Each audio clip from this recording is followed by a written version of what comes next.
What's up, y'all? Come on in the room. Come on. We ain't got all day. Come on in the room. Come on, come on.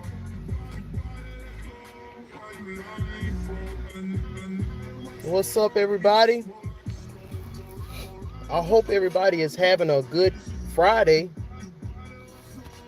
Let me see, am I going to get some people in the room? We got anybody? Come on. Come on in the room.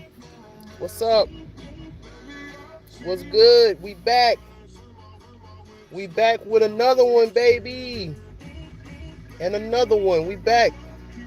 Make sure I'm looking right. Clean out the shower. Just had to give y'all this right quick before I get to where I'm going. Come on in. Come on in. I let everybody else talk. Now I got to say my piece. Hold on.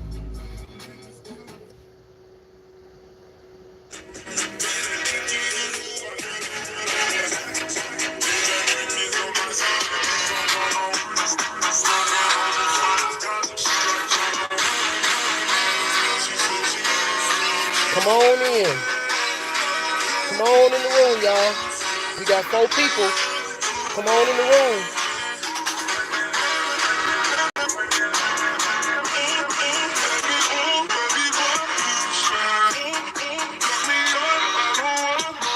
What's up, everybody? Who we got in the room? Who we got? Who we got? Who we got in the room? What's up? What's up?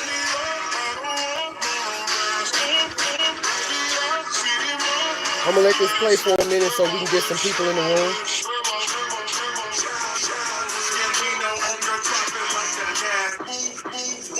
What's up? What's up, Nunny Rose? What's up, spiritual homie? Divine Hottie? What's good with you? We gonna talk about it tonight.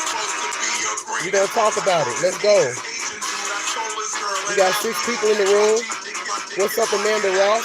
What's good? What's good?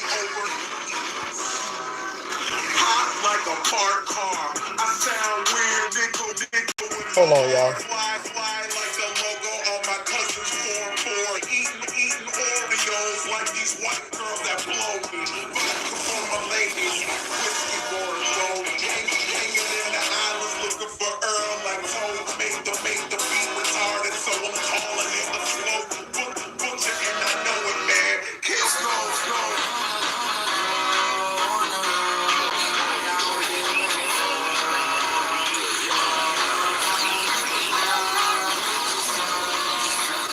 Hold on, y'all.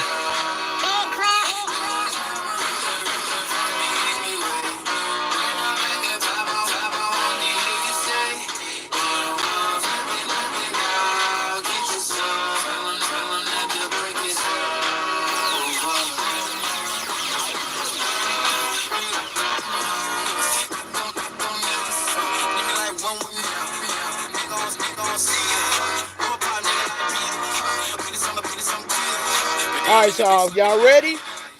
Are y'all ready? Y'all ready? All right, we finna get into it.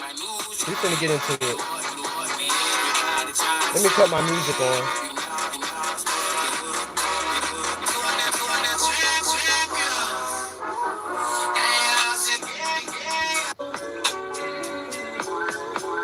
Hold on, y'all.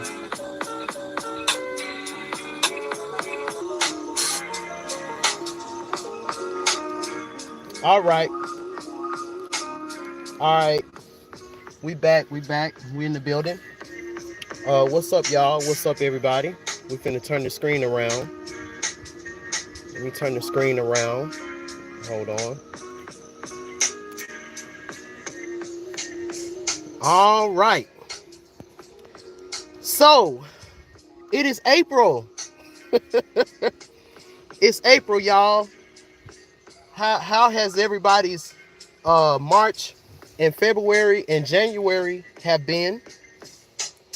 Um, it is now April, and I was spiritually prompted to not talk about anything that has been going on until April.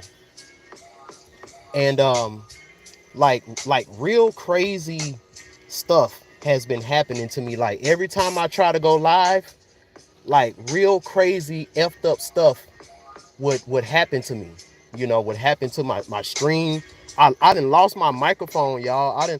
Both of my microphones have mysteriously disappeared, like out of my bag. So I done lost both of my microphones that I use. Um, the headphone with the microphone on it that I used for my last live stream, for some reason it just don't work on my MacBook. So literally like just stuff after stuff after stuff would happen, to the point where I just couldn't go live. So I meditated on it, and I asked Spirit, what should I do? Because when I tell you I was hyped up, I've been wanting to talk about this for a minute. Um, but Spirit was like, no, wait until April. So me, being the baby Eshu, I'm like, yo, April is tomorrow. April, this was yesterday. I was like, shoot, I only gotta wait but one more day. April is tomorrow. What's up, Celestial Earth Goddess? What's good with you? So, um, we got a lot to talk about. We got a lot to talk about. Um, donate. If y'all like the content, you know. Um, I wanna show you all the baby Eshu character that I've been creating as well. That's gonna come later on in the live stream. I want to talk about that. But so before I get into the main thing that I want to talk about with this whole situation, I want to talk about the alignments right quick. I want to talk about the alignments, the Orisha alignments. So as we know, the sun is in Aries, and right now it is shining over the fifth house. So a lot of us, you know, we're trying to, we want to express ourselves in a very passionate and creative type of way. A lot of us are looking to express ourselves creatively and stuff like that right now. Now, we just had a new moon in Aries. So shout out to my Aries moons. Shout out to my Aries suns. Y'all are on fire. Um, Melanie, the spirit doula, she did a live stream last night. I wasn't able to watch it. Um, Being honest with you, I don't like watching a lot of people's lives when I got a live that I want to come out with, because I don't want, I love when situations happen to where I drop something and then somebody else drops something, and it's like organically we're talking about the same type of stuff, but you know, I can't nobody say, oh, I looked at somebody else's content and I'm copying off of them, just because a lot of the sentiments that I'm going to be talking about, I bet you Melanie and other people probably talked about it too. It's just something that I like to do, just to keep my stuff genuine. So after this live stream, I'm definitely going to check out her live, because Melanie, she always drops heat. She's a Aries Leo, so you know she's always dropping that heat. Um, so we have a new moon in Aries right now, and this moon is shining over the sixth house. You know, so we know that Aries, this is still talking about the story of Shango, and and with this going on, we got Aries in the sixth house. So we gotta wonder, okay, So Shango right now is in Eshu's house because we know that Eshu, he represents the Virgo.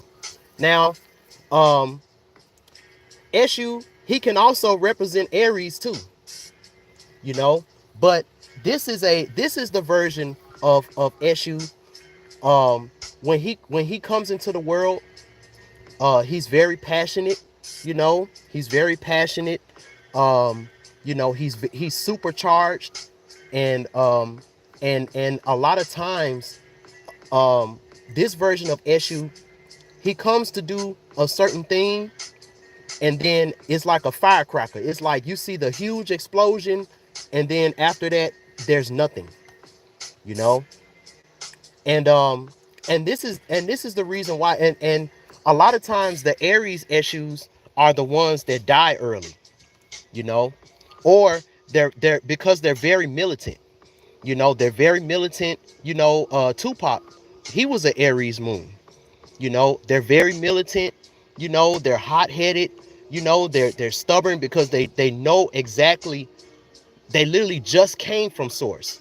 So the programming and the coding that is within these issues are very, very strong.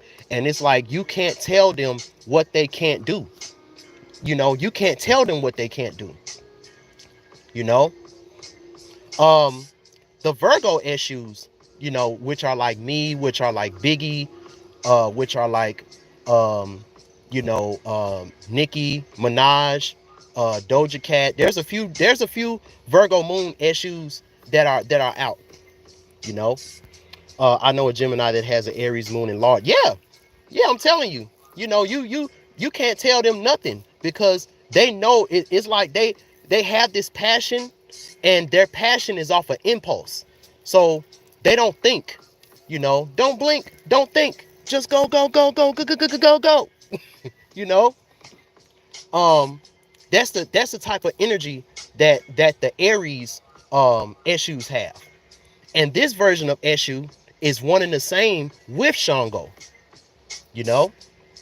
But this is the Eshu that no matter how many times you whoop him, no matter how many times you whoop him, he's never gonna go the way you want him to go, you know. So this Eshu, he has to die a few times, you know. Is that all Aries moons? So if you are a woman, if you are a woman, then this is going to be more of a Pambagera.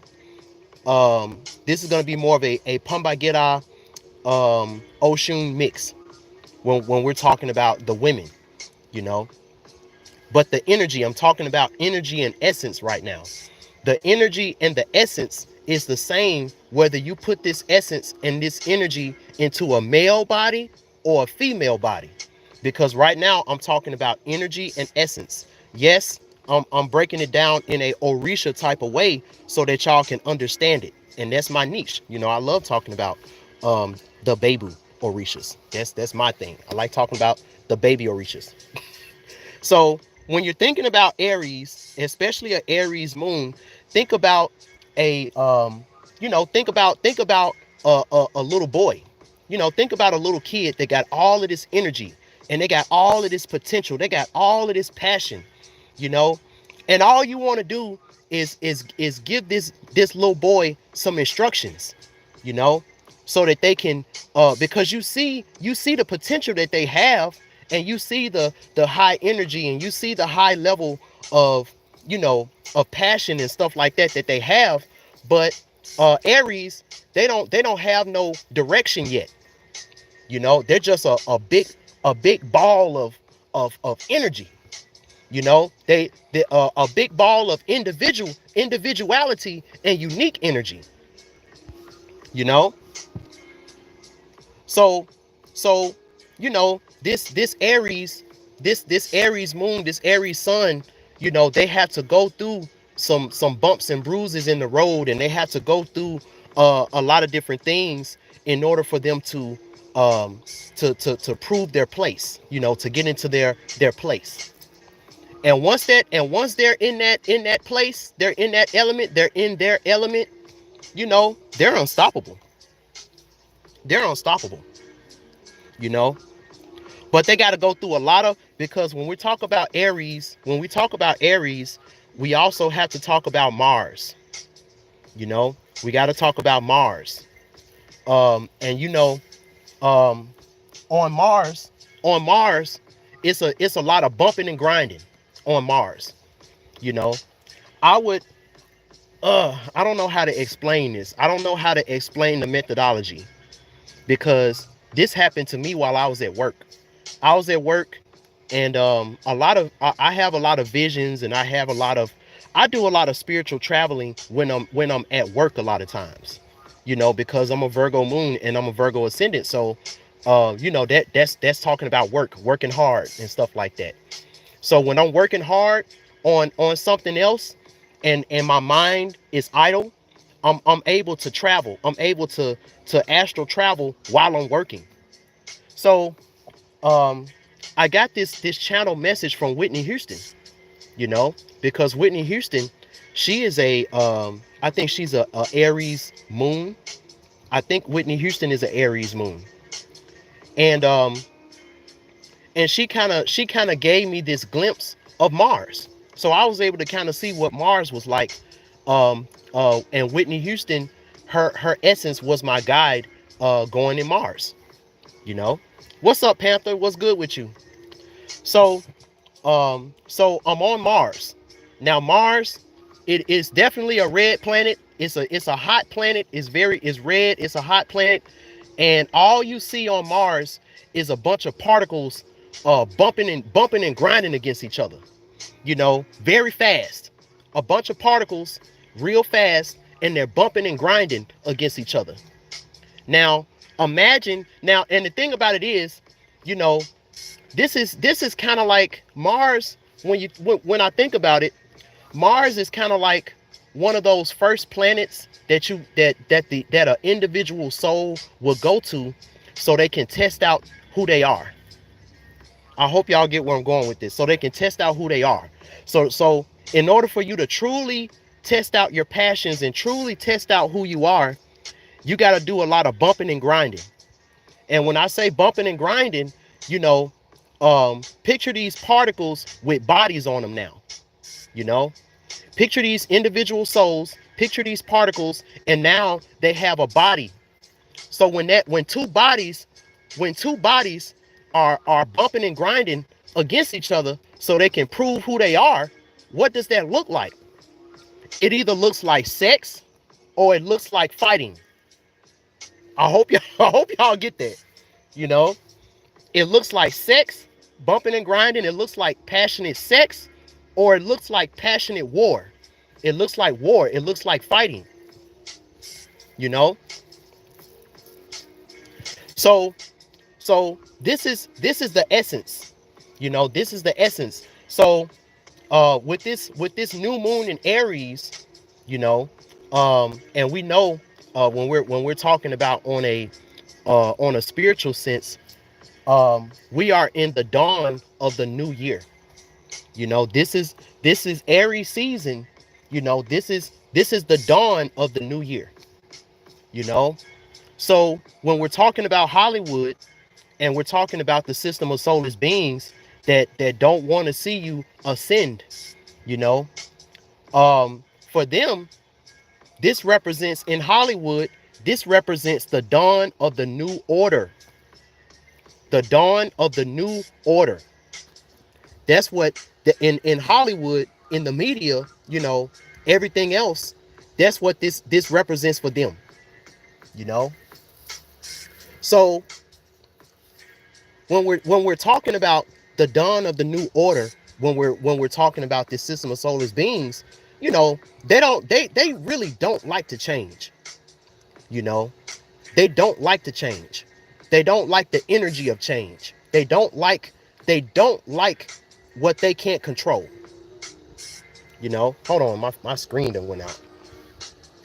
Okay, hold on. Let me see. I'm trying to focus it back. Let me see. Is that blurry? Is that blurry for y'all? Hold on. Okay, it's back. It's back. Let me know if y'all can see it. Can y'all see that? Is it clear?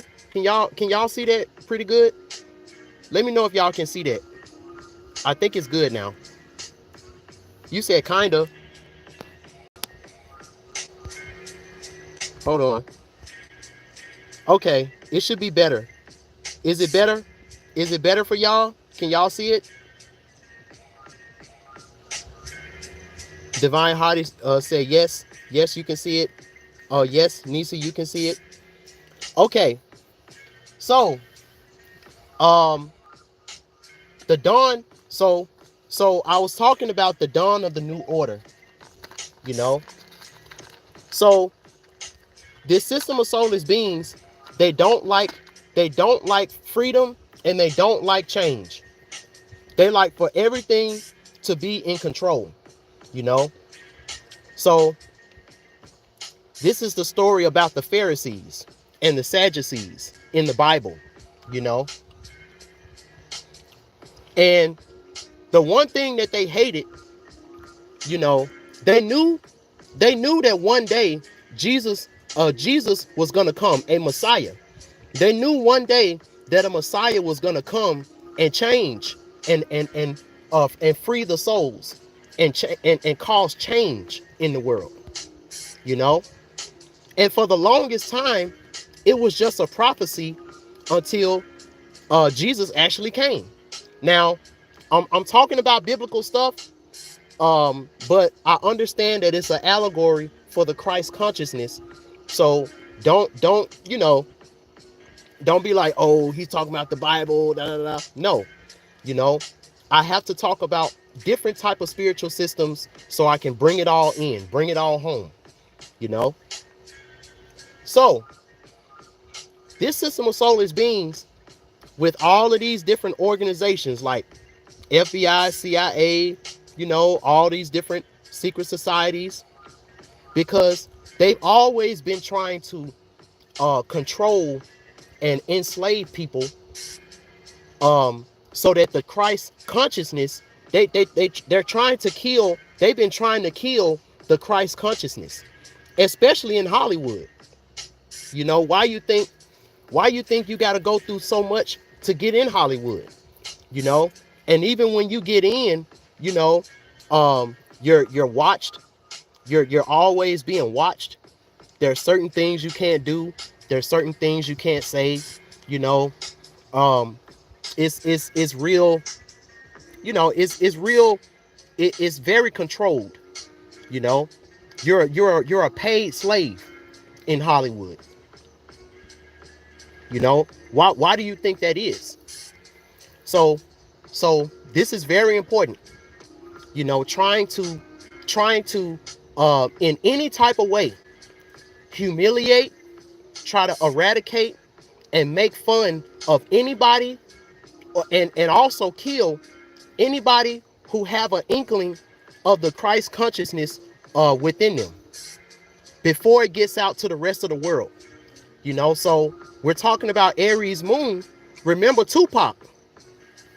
You know, Tupac, his whole essence was like the Christ consciousness. You know, and look at how they did Tupac. You know, Tupac was kind of like the example to all the other rappers, to all the other artists. You know, if you want to be militant and you want to talk about Killuminati and all of that stuff, you're going to end up like Tupac. You know? And this moon is in Aries in the 6th house. So this is talking about, if you try to be militant and you try to, you know, in this work, in your work, if you try to show that you're militant, if you try to show that that you're about war and stuff like that, a Will Smith type of situation is going to happen to you.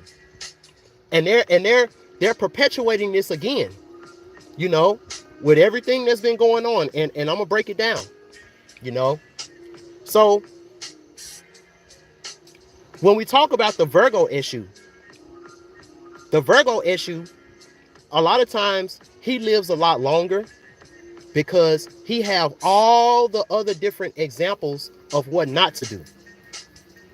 You know, he even have examples from his own mother and father a lot of times, because there's issues in the home. That's why Eshu is always outside, because there's too many issues in the home, you know. So when we last left off on our Orisha story, I was telling y'all about Shango, and Shango, Eshu has finally told Shango the true reason of why he's here. The true war that he has to fight. The war that Shango has to fight is against Ogun. Ogun represents the old way. Ogun represent in this type of Pataki situation, Ogun, he represents the white supremacist order. He represents the order that has enslaved and raped and pillaged this land. And Shango, he represented the hope. He represented the hope that was supposed to overthrow the old world, the old way. Now, in the Patakis, we know that Shango, he didn't just go out and flat out fight Ogun, because he knew he had to be strategic. He had to be strategic at how he did this. So one of the first things that he did, he ended up smashing Ogun's girl, Oya. So this is how it happened. Now, Shango, he's been eyeing Oya, but he's been eyeing Oya for a different reason. Oya, secretly, she's been eyeing Shango. She's been eyeing him. But they've just never been in a situation as of yet where they can actually get together. Because Ogun, he was very abusive to Yemoya. Don't you think that he was also abusive to Oya too? So Oya, she didn't want them problems. She was like, hell no, I'm not finna just flat out cheat on my husband. But shit, if a situation came about where I could possibly get away with it, then hell yeah, I wouldn't mind getting with Shango. Because Shango, for Oya, Shango represented Oya's muse. Get where I'm going with this? Take that word muse and write it down somewhere. Put it in your back pocket, because that muse word is going to come back up. So Shango represented Oya's muse. But, Oya was a faithful wife. She was like, I'm not finna cheat and get with Shango, So a situation happened. Now, there's a lot of different ways that this Pataki has been told. But this is how it was told to me. This is how I read it, So there was a situation where Shango had to go to Ogun's house. He had to go to Ogun's house and get some things, And this was going to be the day that, Shango, he was probably going to step up to Ogun and do something like what Will Smith did,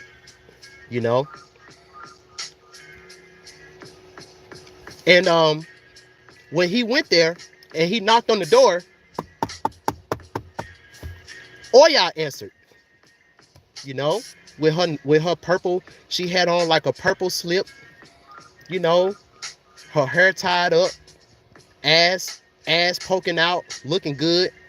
Oya, she has an athletic body, so she looking real good. She hey, how can I help you? How can I help you? Shango, I need to get some things or whatever, and I'll be out, you know. Now in the back of his mind, he's like, oh my God, Oya is here alone, you know. Ogun ain't here. Damn. Okay.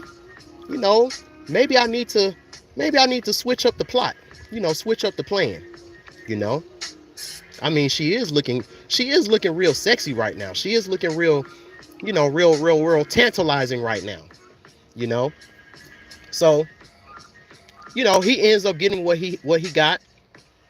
And you know, Oya is kind of like at the door, like, is that all you want?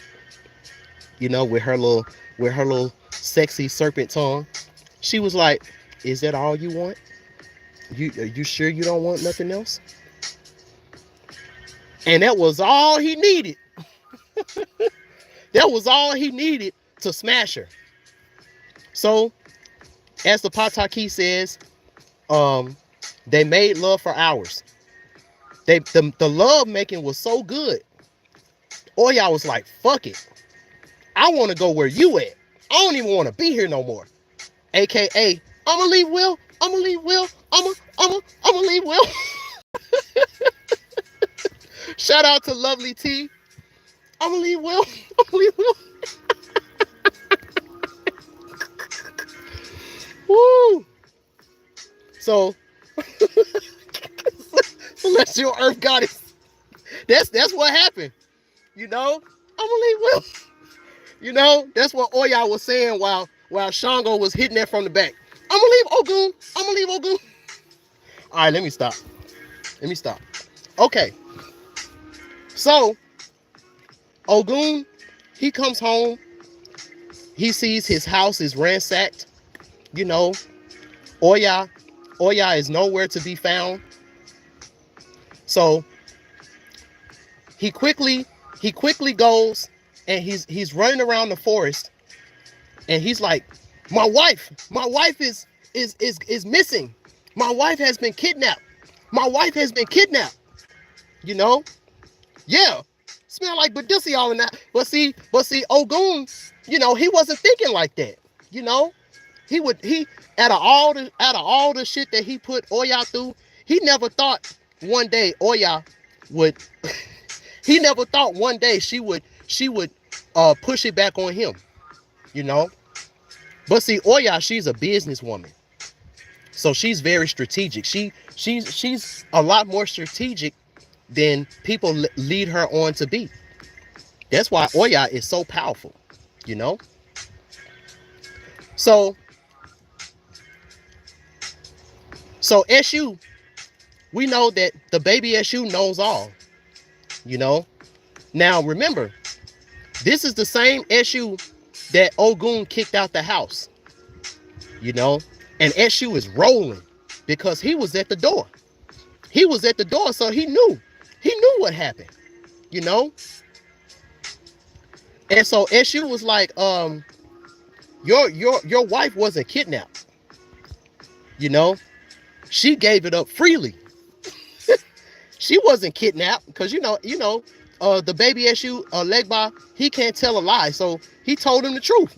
And plus, like I told you in my last video, Eshu also has a vendetta against Ogun, because Ogun kicked Eshu out the house because he knew that he was going to tell the truth. So now, the same person that you kicked out the house for telling the truth, now you got to come back to him so he can tell you the truth. You see how even when you think Eshu lost, he still wins, you know. That's why you're never supposed to do Eshu wrong, you know. So, long story short, Ogun, he walks up to Shango's castle, you know, because he's the king, you know. And he's about to do the same thing that happened on the Oscars, you know. He walks up and Oya, you know, he's like, Shango, you kidnapped my wife. You know, you kidnapped my wife. You know, you raped my wife. All of this stuff. Get my wife out of your fucking castle. Get my wife. He was like, Ogun was like, get your wife out of your get my wife out of your fucking castle. You know? And long story short, Oya, she poked her head out the castle, and she was like, I ain't going nowhere. She said, I ain't going nowhere. I'm his man now. I mean, I'm his woman now. I's his woman now. You know?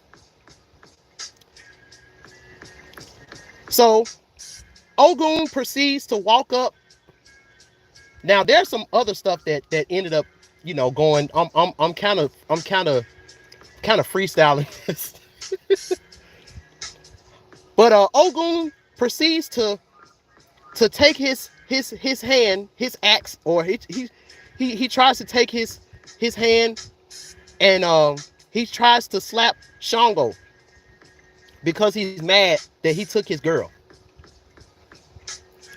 And that was all Shango needed for the war to begin against Shango and Ogun.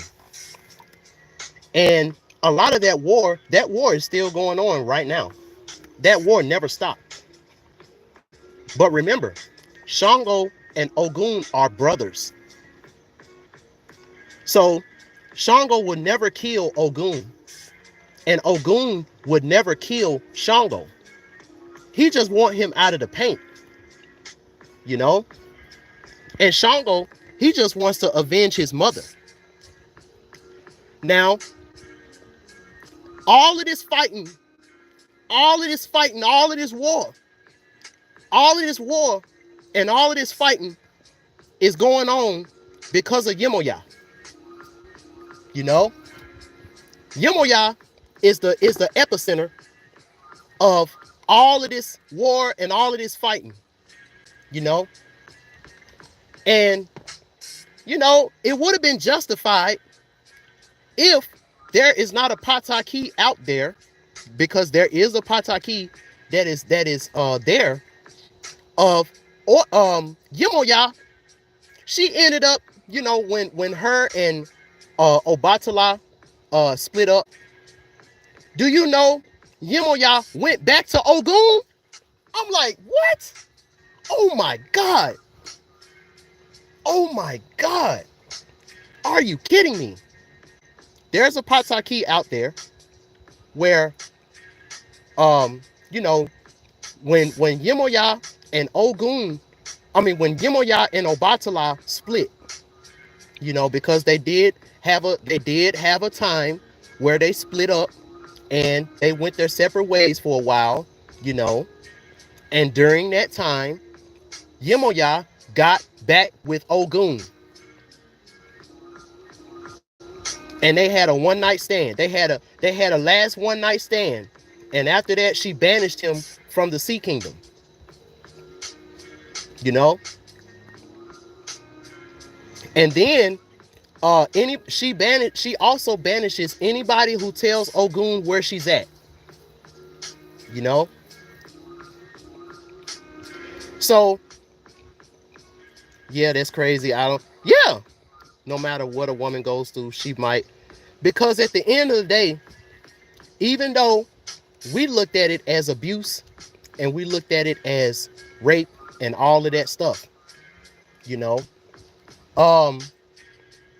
Obatala would never do that to Yemoya because he loves her.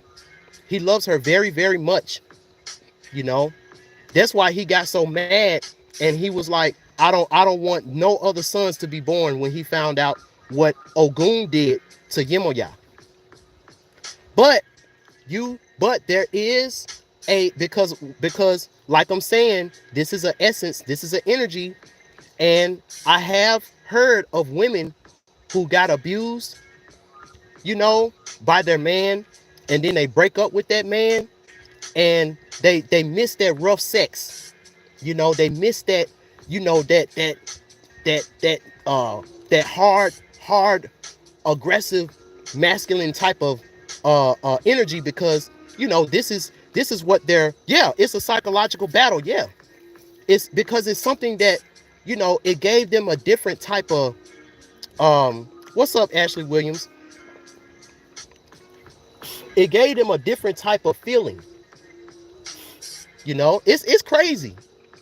And see, if you're someone like me who gives a lot of women readings, you know, and you're able to get women in a vulnerable, you know, where they can be vulnerable around you, you know, or if you're a pimp and you know how to interview hoes and make them tell their deepest, darkest secrets.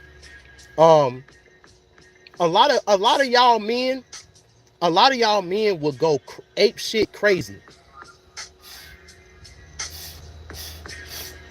if y'all knew half of the shit that your woman probably did before she got with you. You know, you would probably go crazy if you found out um who your woman exes were and what they did to her in detail. You know, and this is the reason why Oya, she don't really like this world, because people don't like change. And Oya, her essence is about change, you know? And people don't like to change. People like to stay in the past. You know, people like to see somebody who changed for the better, and to bring them down, they try to bring up situations in their past of who they used to be in the past. And when you're talking about people like Yemoya, Oya, Oshun, Eshu, Yimbo, Odua, Obatala, Yimbo, these are essences that their whole essence of them is about change, you know? So these type of goddesses and gods, they may have a certain way that they grew up as a child. They may have a certain transformation when they was a teenager, the stuff that they did, and then when they grow up, you know, and you know, get a privy to some more knowledge, they'll transform again, you know. And if you're judging them by the transformation that they were on when you knew them, that'll be an unfair judgment, because you know they've transformed so much from who they used to be, you know. So when you think about this situation with Jada, when you think about this situation with Jada, Will Smith, Chris Rock, you know, and then the guest of honor, Tupac in August, you know, this is all that this is playing out, you know. And I let everybody else talk about in their own words what the situation was, and I stayed silent. I put out one post, and that was it, you know. So now it's time for me to talk about it. So I wanna give y'all the gist of what this entails, because it's a lot bigger than y'all think, you know. The slap was nothing but a shock value. It was nothing but a shock value because it was something that you never expected. You never expected Will Smith to do that. You never expected for the Oscars to allow that. You never expected for the TV companies to show it. You know, you never expected it. And when you talk about something that you never expected, When you talk about something that you know, that came all the way out of left field, that you never expected, that is Eshu, Shango, and Oya energy. Because they all represent that. You know? So we're in a new world, y'all. This is a new world. This is a new year. This is a new world. Soul fam. This is the new, we're in a new beginning. We're in a new dawn right now. You know? So you got to come into this world as a baby. You got to come into this new world as a baby. You know? And you know, a baby is nothing but the purest, most innocent form of you. You know, you gotta come into this new world with new passions, with new motivations, you know, with a new sense of with a new sense of pride, with a new sense of you know, potential, you know. Because if you got any old demons from the old world, and you think that you're gonna come into this new world with these old demons, you're gonna be sadly mistaken. Because as you've seen on the Oscars, you know, that demon is gonna rear its ugly head, and it's gonna make people have a totally different perspective about you that you don't want people to have. And it's all because you're bringing old demonic energy into the new world. And the baby Eshu, he represents the security guard that is standing at the door. You know, when I was a security guard, and I was standing at the door, and I was checking people's pockets and stuff like that, I don't care if I found a knife on you. I don't care if you was like, yo, this is my grandfather's knife, and he gave me this knife before he passed away. You know, this was my dad. This was my father's old gun, and you know, it was my father's old gun. You can't take this. You know, it has sentimental value and all of that. You know what I'm gonna tell you? I'm gonna say, sir, ma'am, you got one or two choices. You actually got three choices. You got choice A. Well, you got four. You got choice A. You can take it to your car. B, you can hide it in a bush somewhere away from the property. 3, because if not, 3, once I get my hands on it, I'm confiscating it, and I'm not obligated to give this back to you. It's mine now. And 4, you know, if you got an issue where you don't want to comply, the police officer is right there. You know, so would you rather take it back to your car, and we just forget that this all happened? Or do you want to make a scene about it? Now we got to get the police involved. And now, not only are you going to get the weapon taken away from you, you're also going to go to jail. You know? You're also going to go to jail. And that analogy is also tying into the Will Smith situation, because not only are the LA thinking about pressing charges, they're trying to figure out how to press charges, but this just in, Will Smith has resigned from the Academy Awards. You know, and this is why Shango never fights Ogun head on. This is why Shango never fight Ogun head on, because he understands that if he fights him head on, that's the equivalent of you using the tools of the old way to defeat the old way. You can't do that. It's a domino effect. Yeah, you can't do that.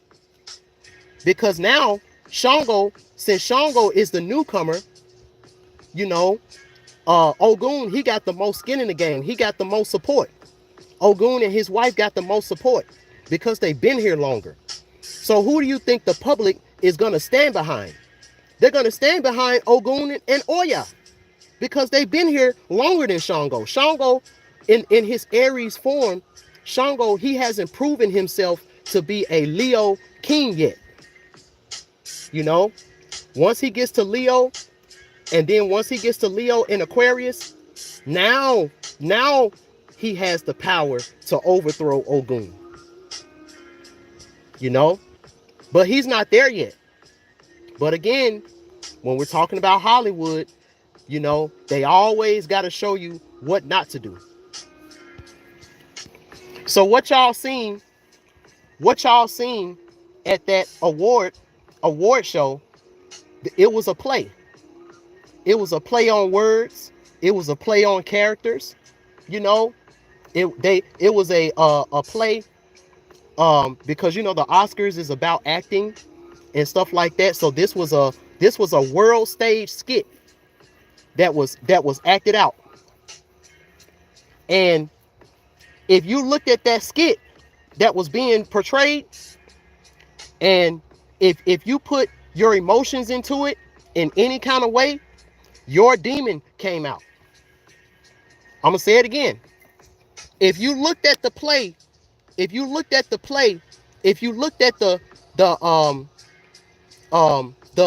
display that was shown by actors who are paid very, very handsomely to do what they do on that stage, you know,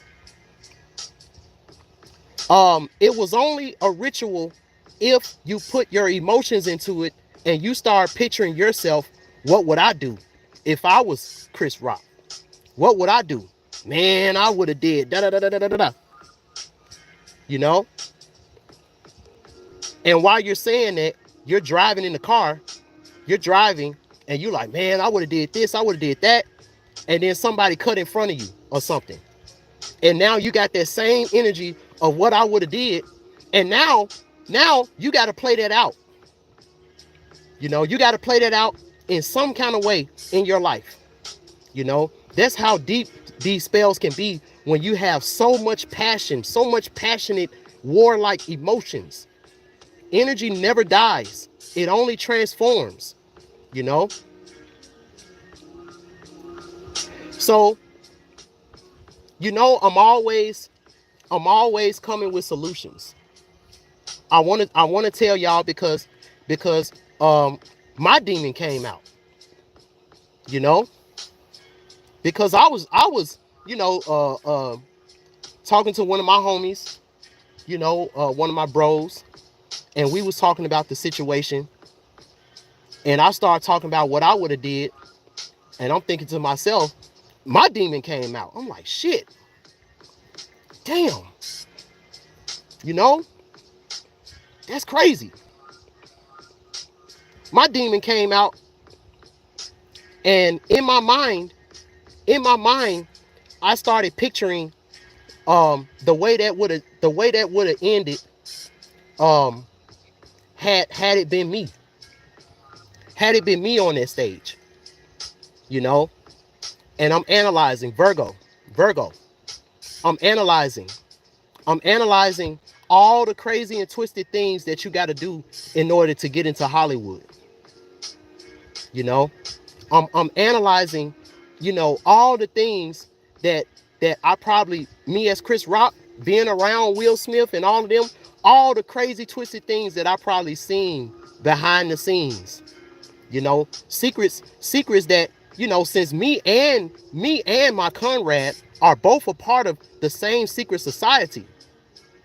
You know, if I really wanted to, I could blow that nigga whole spot up with words. You know?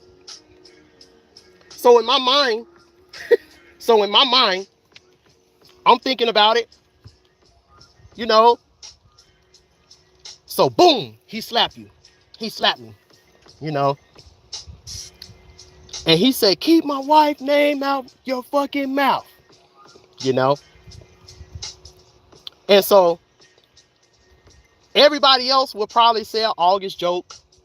Everybody else would probably say a Tupac joke. But me, you know, my baby Eshu has knives. He likes to stab. He likes to cut. He likes to cut deep. You know, my inner child likes to cut deep when he feels offended. Get where I'm going with this? My inner child likes to cut real deep and direct when he is offended, because he's innocent.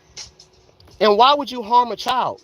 So when you harm a child, when they say God, hell have no fury like a woman scorned, when the baby Eshu is harmed, God have no mercy on you. God have no mercy on you when you harm a innocent child. You know? And when we talk about Hollywood, there's a lot of that that's going on in Hollywood. Rituals that you got to do to get these prominent positions. It has to do with harming innocent children, innocent baby Eshus. You know? Sucking them of their essence. The shit is real sinister. You know? It's very sinister what these prominent people in Hollywood have to do. It's magic. It's very magical, but it's very evil, because we're talking about Hollywood, which is an offshoot of Palamiyambe, and Palamiyambe was divine, you know? And Hollywood is blasphemy compared to Palamiyambe, you know? Because that's why Hollywood was created, to be a mockery. Hollywood was meant to be a mockery of everything that we held dear as melanated kings and queens. You know, that's why when you see black people, what's up, Thigh Designs? That's why when you see black people in Hollywood, a lot of times they have to play very degrading things, especially when they first get on. What was Megan Thee Stallion's #1 song when she came out? Big old freak, big booty, big old freak. Make them big old skeet. You know? Think about your favorite rapper and think about what their first hit song was talking about. Bodak Yellow, Cardi B. These is bloody shoes. You know? These is red bottom. I make bloody moves. You know? What blood? Children blood? All right, let me get out of this. Let me get out. You know? So think about all the secrets that Eshu has that he can let out. You know? That'll cut you so deep. You know, the secrets that'll cut you so deep, it'll make you wanna, you know, off yourself. Cause it's like, damn, you know, because the baby Eshu, you're gonna believe him. You know, when the baby Eshu says something, you're gonna believe him because he has no reason to lie. The Bible says God is not a man that he shall lie, nor the son of a man that he shall repent. You know? So I would have been like, yeah. So you gonna hit me?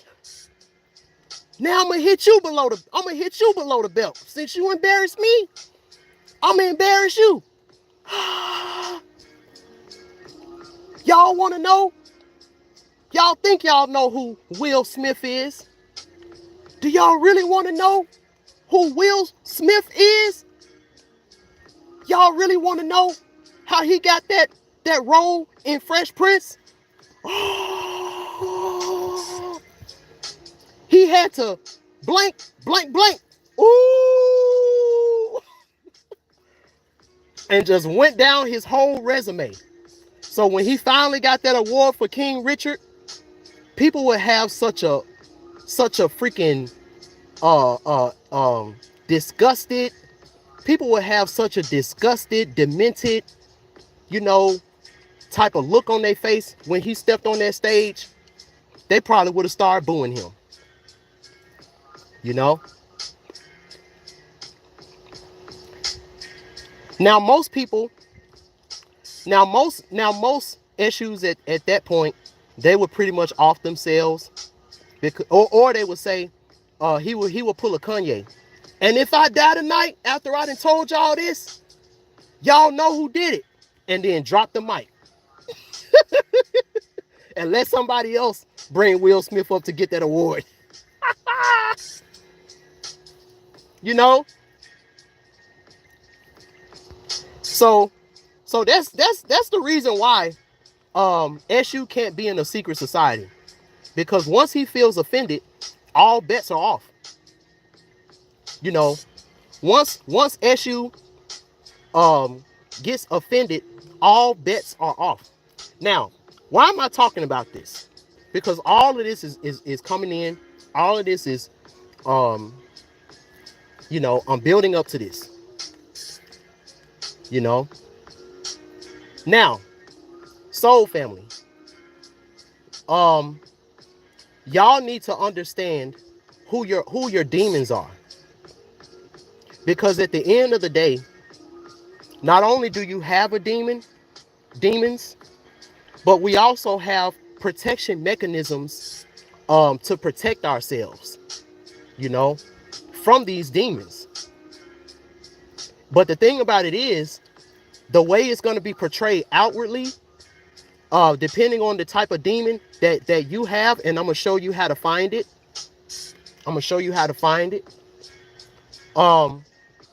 It's gonna transform, because demons, the reason why demons are looked at as evil, because they are not of this world. And since the demon is not of this world, they don't obey the constructs of this world, because they're not from this world. They don't have any respect for this world. You know, that's why they're looked at as evil. But it's really us that's living backwards. Now take that and rewind it back. I said,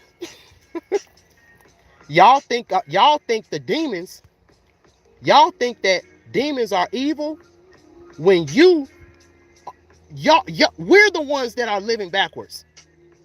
When you spell live backwards, what does it spell? What does it say? Evil is live spelled backwards. So everything that you're portraying, you're looking at as evil, is only evil because you're living backwards. If you were living the way they were living, you wouldn't look at what they're doing as evil. You know? So, how do you find your demon? Because once you know who your demons are, now the demons become your bitch. You know? Now, you know, these demons become your stepping stool. You know?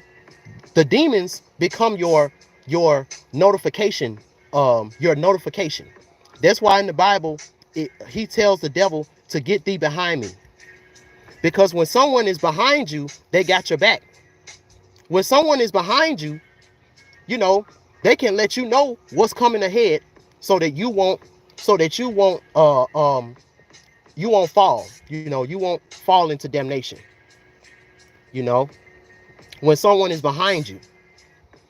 So when you understand who and what your demon is, now you're going to be able to have more wisdom to not be in certain situations where you know this demon is going to come out.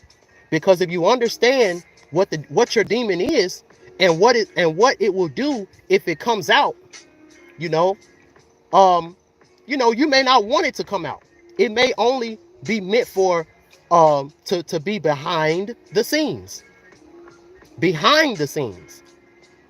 You know? So how do you find your demon? I'll show you how to find your demon. You find your demon by knowing this. You find your demon by knowing this principle. And this was something that was channeled to me yesterday, but I couldn't talk about it until April. So when the baby Eshu is innocent, It is the most innocent. The baby Eshu energy is the innocent, childlike energy that is in every baby. In every baby, he has, whether it's a boy or a girl, they have this baby Eshu energy, creative, analyzing. They're looking at the world around them. They're analyzing everything. You know, they want to work. They want to be hands-on. You know, they want to be a messenger, but they got to learn how to correctly convey their message. Because, for the longest, when my inner child would talk to me, he would sound like, you know. And as time went on and time went on and time went on, I learned how to translate the divine messages that my inner child was trying to tell me. You know? So when the baby Eshu, because a lot of times Oya ends up birthing baby Eshus. Oya in a lot of cases ends up birthing baby Eshus. My mom was a Oya, Scorpio, Virgo moon. So she knew exactly what to do to deal with me. She knew exactly how to raise me up. I'll call him in a minute. I'll call him after this. Hold on, y'all. Let me tell my homie, my bro, that I'm live right quick. Cause I was going. Okay. So my mom, she's a Scorpio, Virgo moon. She knew exactly how to deal with me. She knew exactly the love that I needed. She knew exactly what I needed in order to be who I am today. Because my mom, secretly, she knew about the road that I was going to have ahead. She knew about the road ahead. So she prepared me in the best way that she knew how. She prepared me in the best way she knew how, for the road that I was going to have ahead. And every time I was about to get into some real bad trouble, my mom was the one to protect me in a lot of cases. Because since my mom was highly spiritual, she was able to pinpoint different things before my dad even knew about it. So it'll be situations where my dad would be leading me into a troubling situation and he didn't know. But that situation was going to scar me. So my mom, right before I would get in the car and leave, my mom would have a vision. And she'll run out. No, he ain't going. He ain't going. Or he ain't doing that.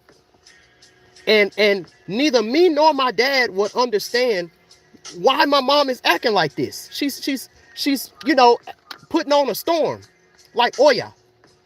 But, in due time, everything came to the light. And I was so happy. I was so thankful for my mother that she protected me from those things. So why am I telling y'all this? So when the baby Eshu in you is offended, all of y'all have a Oya that will come in to protect your baby Eshu energy.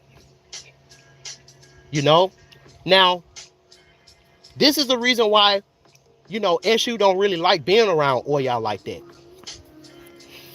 Because Oya, she is overprotective. And if you are a child of Oya, if you are a Eshu and you're a child of Oya, when you get offended and you come home and tell your mother about a teacher that offended you or something that offended you, Oya, the way she protects the baby Eshu when he's offended and he's looking like he's offended and he's crying, or because Eshu, he don't really cry. He might whimper or something like that. And that's enough to set Oya on a Kali Ma rampage. You know? So yeah, she ends up getting revenge, but in the midst of her trying to protect Eshu, she literally destroys everything around them. She literally destroys everything around them, because it's like a mother that can turn into a hurricane. It's like a mother that can turn into a hurricane when she gets mad, you know? So imagine you got a mother, your mother walking up to the school, she mad as hell, and while she's walking up to the school, the sky is getting dark. Thunder is clapping. Thunder. Vroom, vroom. The thunder is rumbling. You know, the closer it gets to the school, the wind starts blowing more and more and more and more. She's like 2 or 3 blocks away from the school, and everything behind her is decimated. The roofs are flying off the houses. Trees are flying everywhere. Light poles are being ejected out the ground. Apartment buildings are turned into shreds. And once she finally gets to the school, it's a whoosh. Everything is decimated.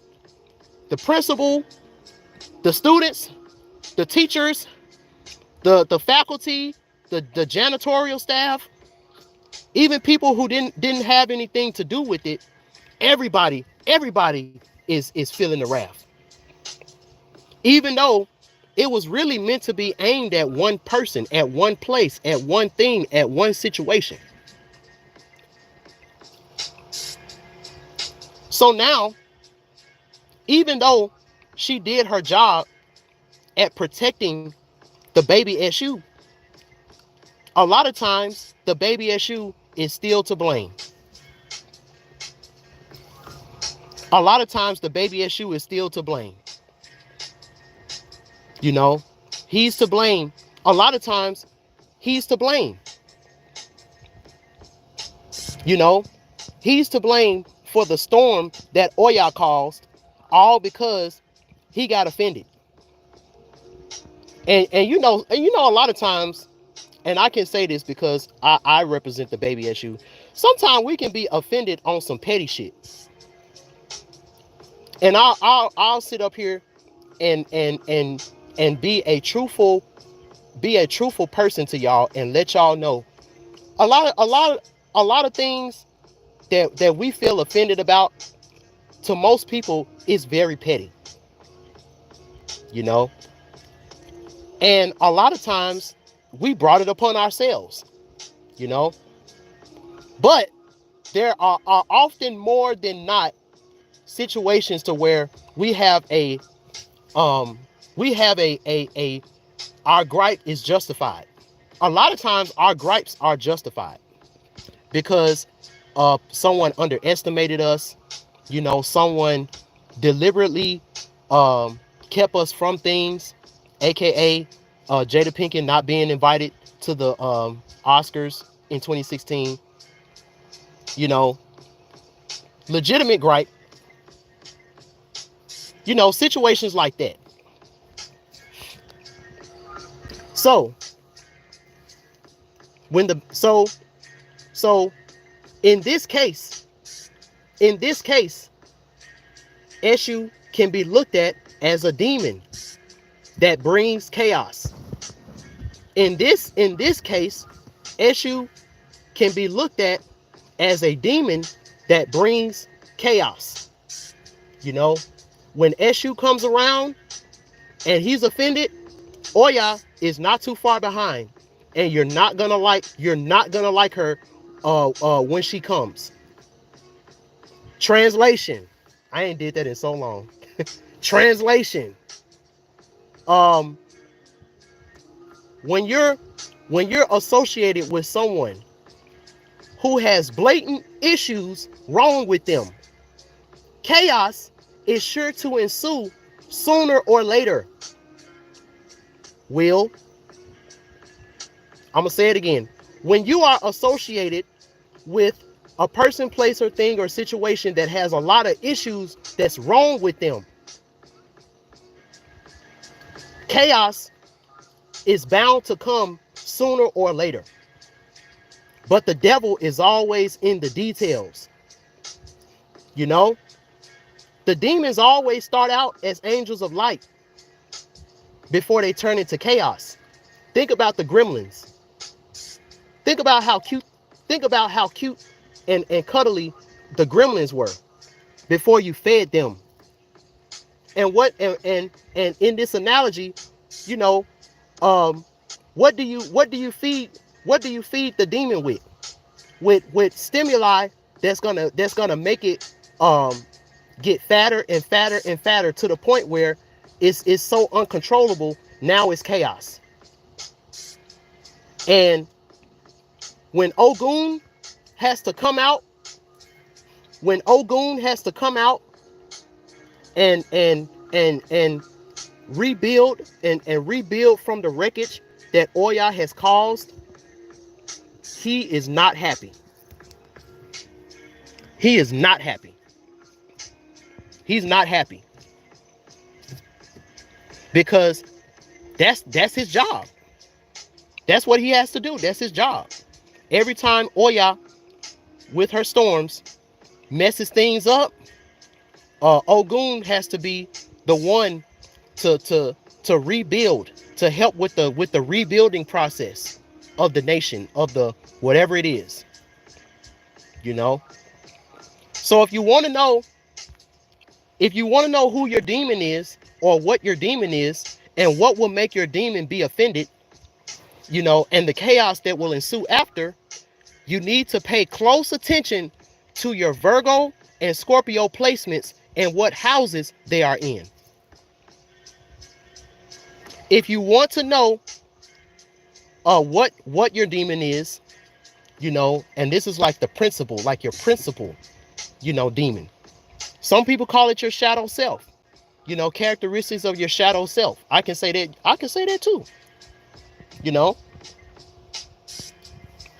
But if you want to know who your demon, or what your demon is, you know, and what will offend it and make it rear its ugly head, and then the chaos that's going to ensue afterwards, you need to pay close attention to your Scorpio and Virgo placement, because that's going to tell you. That's going to be the devil, Scorpio, in the details, Virgo. You know?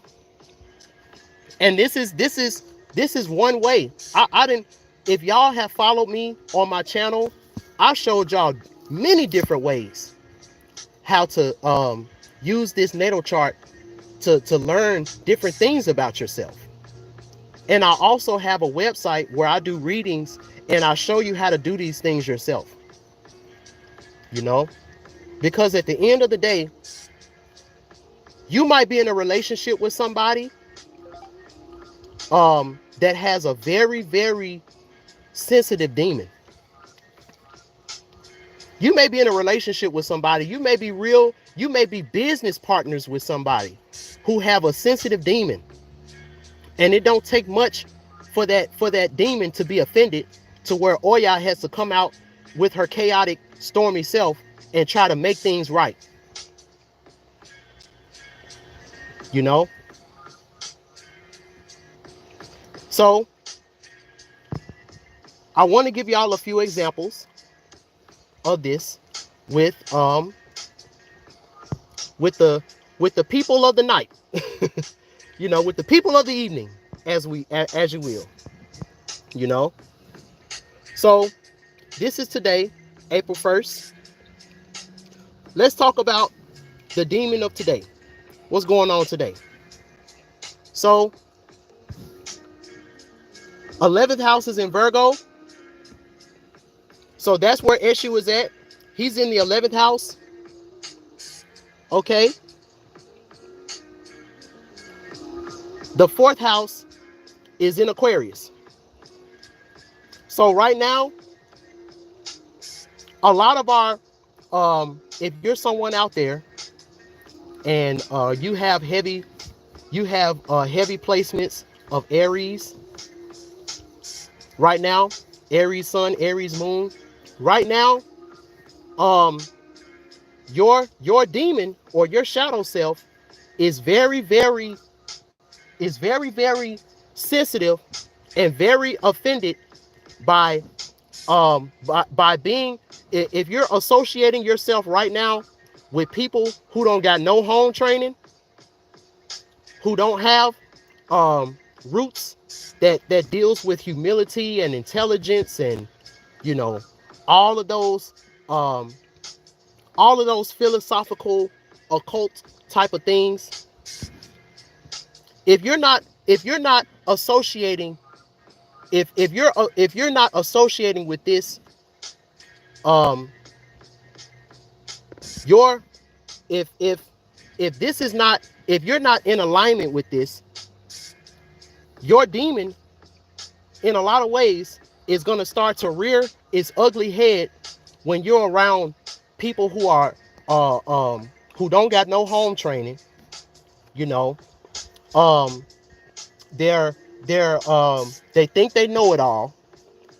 People that don't got no home training, they think they know it all, but they don't know shit. They're gossiping, all of the negative things about Aquarius. Now, Scorpio, this is how Oya is gonna try to destroy. You're gonna come for that person's personality. Your personality is gonna be the destructive Oya. And ascending in Scorpio, you're gonna come off as a Oya Kali mix.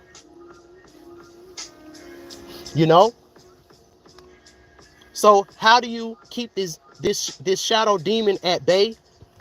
By associating with intelligent people who had love in their home.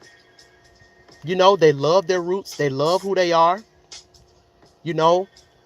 People who have discipline, home discipline, intelligent home discipline. Let's see what else.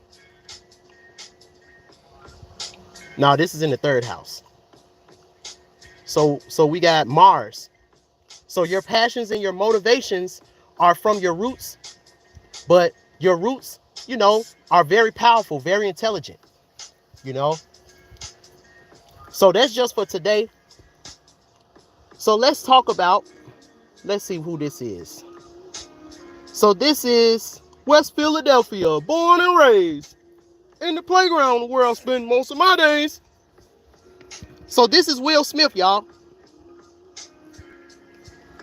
So let me show y'all, let me tell y'all a little bit about Will Smith.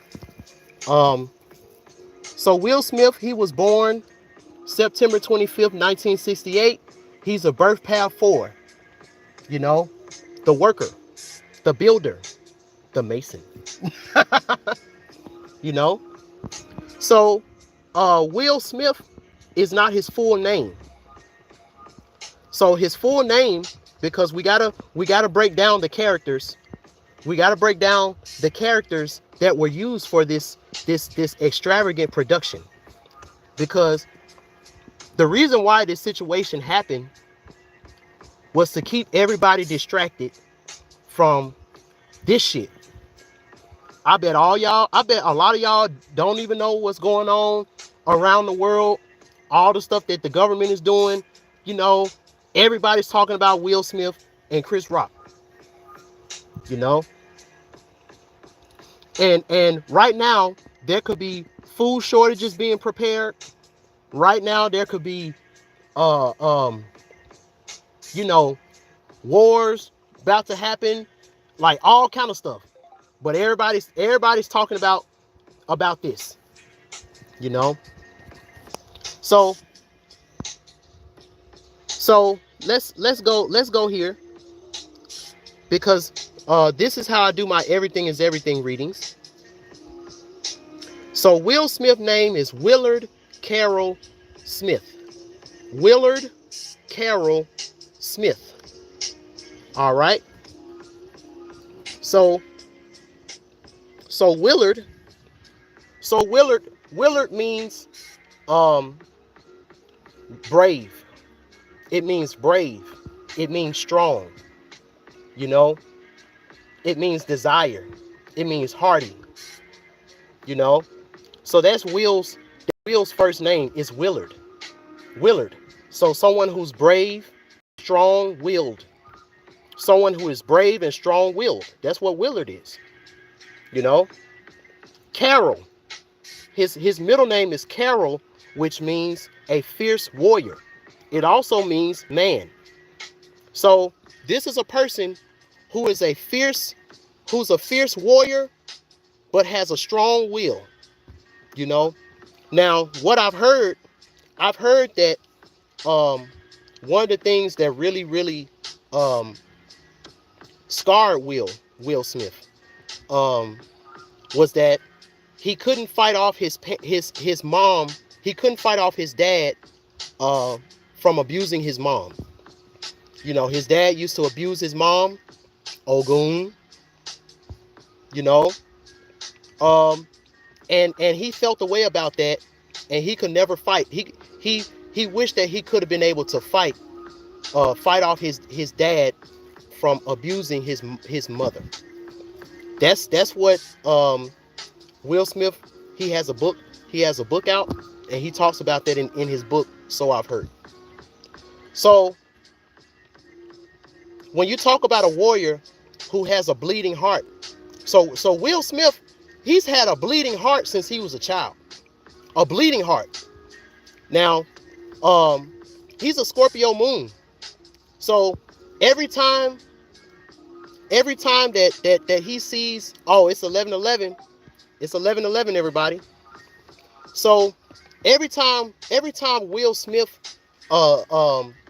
is in a situation where there's a woman that he's connected to, and they seemingly get offended or abused in some kind of way, his bleeding heart, it makes him want to jump into action like a warrior, you know. So that's one thing. Now, Smith. Now, if you got an everything is everything reading from me, I tell y'all, your last name is very important, because it means that you chose to come into this family. You chose to have this type of life path. You chose to go through this type of stuff. You know, you chose all of this, and your last name is the family that you chose to do this journey and this life path with. You know,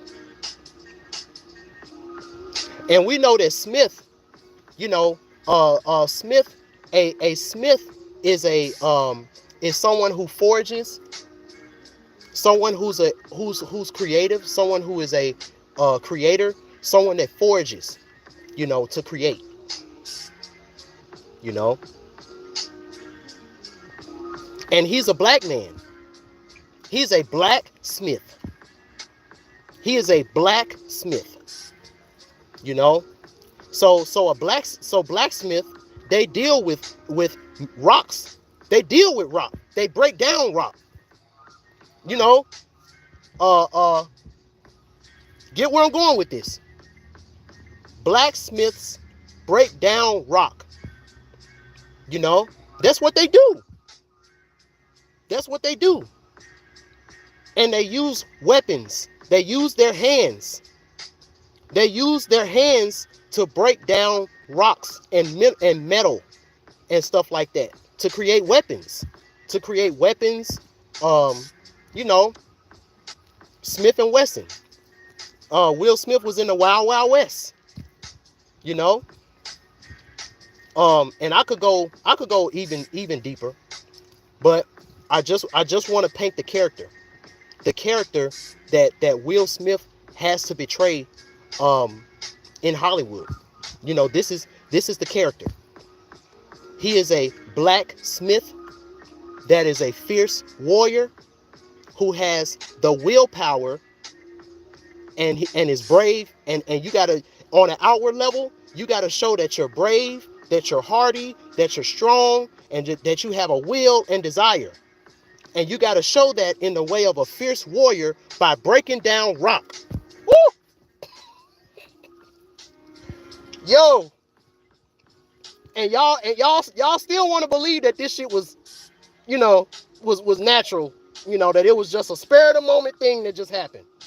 I just broke down to you this dude's name and what it represents. You can't refute it.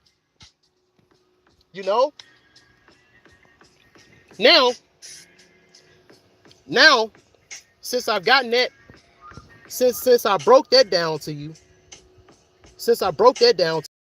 let's go back to Will Smith's natal chart. So this is his natal chart. He is a Libra Sun, Scorpio Moon, and he is a Gemini Ascendant.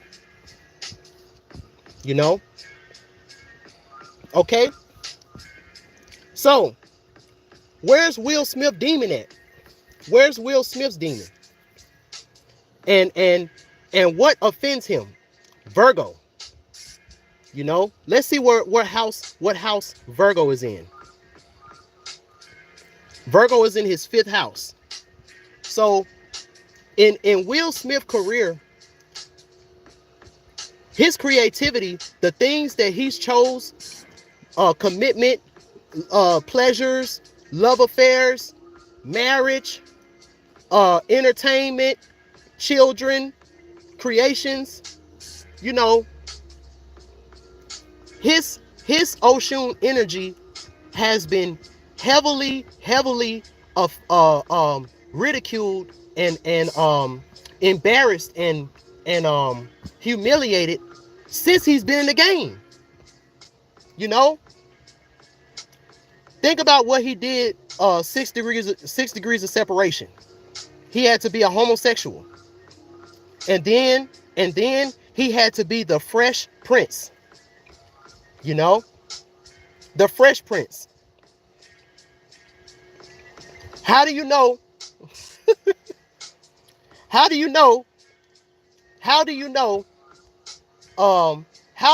a investigative, what do you call it when you're investigating a crime? How does the crime scene investigator know that you're the one that shot the weapon? Because it got Fresh Prince on it.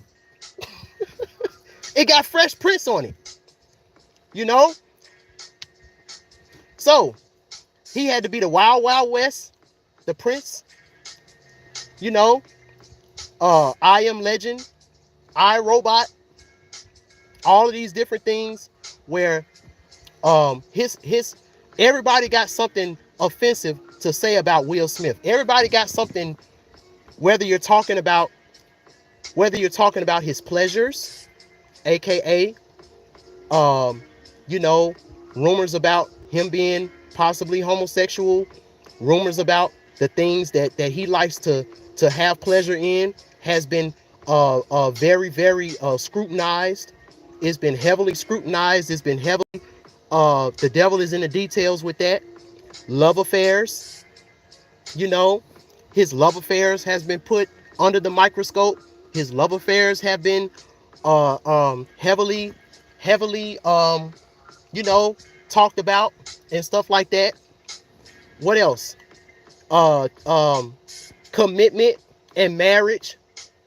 People been talking shit about Will and Jada for years before August Alsina even came out.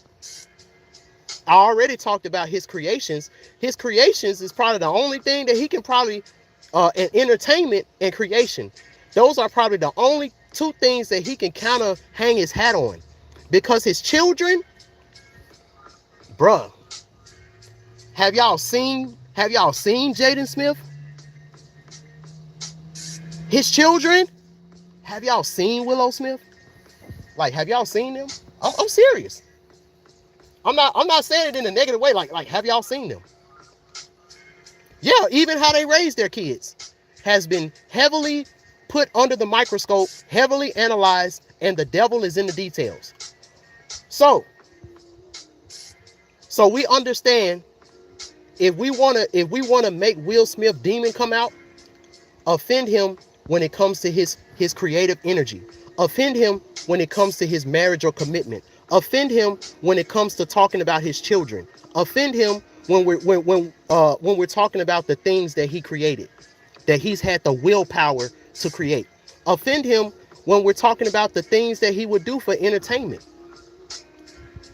You know, these are all things that would heavily offend Will Smith.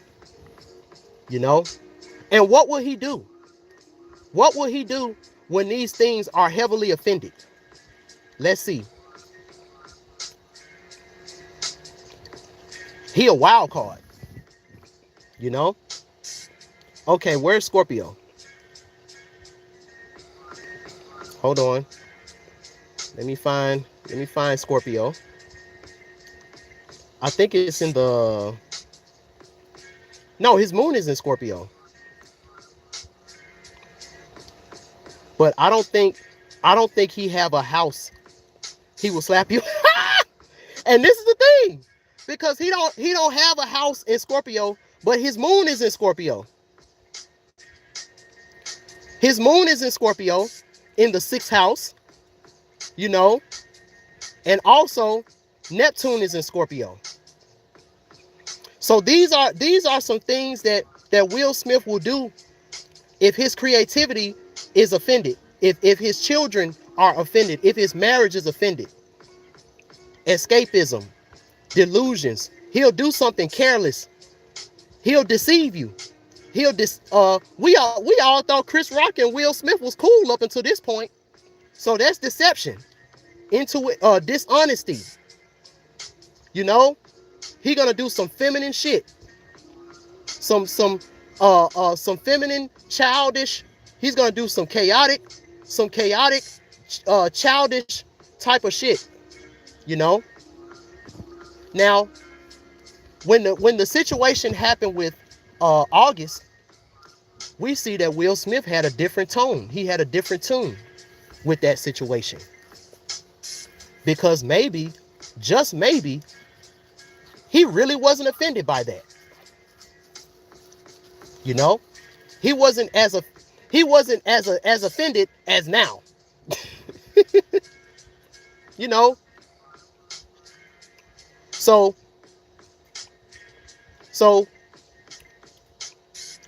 when we're talking about the temperament, when we're talking about the temperament of his inner child, you know, this is a calm, generous, and caring character, endowed with great artistic gifts. All forms of art. Wasn't Will Smith a rapper? Getting jiggy with it. No, no, no, no, no, no, no. No, no, no, no, no. Get jiggy with it. No, no, no. You know, music, but also poetry, dance, and cinema. You know? So you can't tell me that Will Smith wasn't chosen to be who he is. Success and universal fame. You know? This represents, so when you're offended by something, you know, you can't and this is Scorpio. When we're talking about Scorpio, this is, you know, and this is why this has been put out. This has been happening for a long time. You know, ever since 2016, Will Smith has wanted to do this, and he's never. All they're doing is talking about the Scorpio moon in the 4th house. I mean, in the 6th house, working you up when you're worked up. So the storm happens when you're worked up. Now, I don't know if y'all really paid attention to the Oscars, but it seemed like every host that came up there had something negative to say about Will and Jada. You know? So Chris Rock, he just represented the tip of the iceberg that Will Smith, he couldn't take it no more. And I'm just saying this as just I'm analyzing a play. You know? I'm not taking none of this emotionally. I'm analyzing a play. But I know by looking at, I know by studying my mom, you know, I could get away with a lot of things with my mom, but she's always keeping score. She's always keeping a note. So once I do that one last thing that I don't think is too offensive, I don't think it's too crazy, bap, I get slapped in my face. And I'm like, mama, mama, you know, you just slapped the mess out of me. And mama, go in your room. you know. So Will Smith demon came out. Will Smith, his demon came out. Now, Virgo, that's real crazy when we look at Jada. Now, somebody pointed that out, that Jada was a Virgo, celestial earth goddess. So let's talk about Jada. Okay? She's like the hidden perpetrator. You know? Sometimes the baby Eshu can instigate things and then he can hide behind Oya. You know? And Jada has always been an instigator. But since she's a double Virgo, people look at her as innocent. Ascending in Sagittarius. She looks like a wise elder. You know? She looks like a wise elder that has changed her ways and all of that. But anybody who's a real Virgo, we can see right through that shit. For the Wicked Witch of the West that you really are. You know? So let's break down Jada Pinkett name. Shall we? Okay. So Jada. It comes from the Hebrew name Yada. Y-A-D-H-A. You know? And it means he knows. The knowing one. So her first name Jada means the knowing one. You know the rest. It translates to you know the rest. You know, the knowing one. So what does that mean? What does Jada know? What does Jada know? I'm curious. What does she know? What does Jada know? She knows some shit. And she's a very experienced high priestess because her mother. But see, I'm gonna talk about that. Like Dolo said, he don't get no fun of that. He don't get no fun of that. He don't get no. Jada's a witch. He don't get no fun. She's a puppet mouse. So her middle name is Pink, or her last name is Pinkett. So Pinkett, and I really had to do some research to find out about this name Pinkett. So Pinkett, it means the end of a wood, the end of the wood, the end of the wood. That is it, because it is derived from Penketh, P-E-N-K-E-T-H, and it means the end of the wood. You know. So does Jada, the all-wise knowing one, does she know some things that can end people in Hollywood, especially Will Smith? Does Jada Pinkett, the all-knowing priestess, she got some secrets that if it came out, it will be the end of Will. It'll be the end of free will. Because now this is not just a play no more. This is I'm talking about spell work. This is spell work. Certain people with certain names, with certain astrological placements, are put in certain high level positions, because we know if it was just off of Jada Pinkett acting skills, speaking of acting skills, wasn't Jada Pinkett in The Matrix? Wasn't she in The Matrix? What character did Jada Pinkett play in The Matrix? Wasn't she like a wise elder in The Matrix? Yep. Wasn't Jada Pinkett a wise elder that knew the secrets of Neo? Because Neo represents free will. See, between The Matrix 3 and 4, I guess we all thought that Neo was dead or he was asleep. He was asleep. He was living in a dream world. You know, he was living in a La La Land will. Neo, free will. Neo, he was in La La Land. He was working a remedial job, all this stuff. You know, he saw someone that reminded him of the Trinity, and then he awoken. Sound like Christian stuff. You know, you find yourself, the Trinity. You get to know you really get to know yourself and the Trinity, you know. And now will is free will. You know, Neo gets waking up. And who was the one person, if you seen The Matrix 4, who was the one person that didn't want Neo to wake up Trinity? Jada Pinkett. Her character did not want, and didn't Jada Pinkett imprison Neo in The Matrix 4?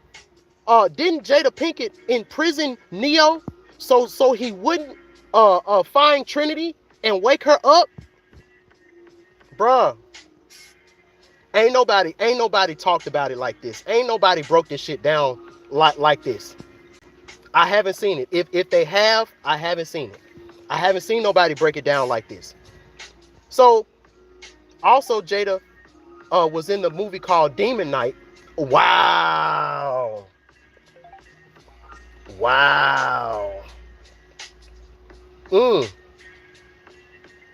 So, in the Matrix 4 movie, Jada Pinkett's character was imprisoned Neo.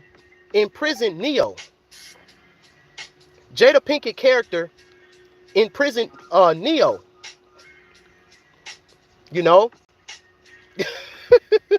You know? Because and the thing about it was, you know, Neo, he had too many riders with him.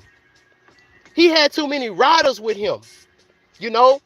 And they broke him out of jail. And it was like once he broke out, and the Pinkett, the Jada Pinkett, the all-knowing, she already knew. And it got to the point, it was like she couldn't really do anything. It was like she just had to, whatever be is gonna be. You know? So that's your answer. Of what would have happened to Jada Pinkett if Will would have stood up to her. You know, it's a respect level. In that movie, when Neo got broken out the prison and he went and got Trinity and brought her back, there was a respect.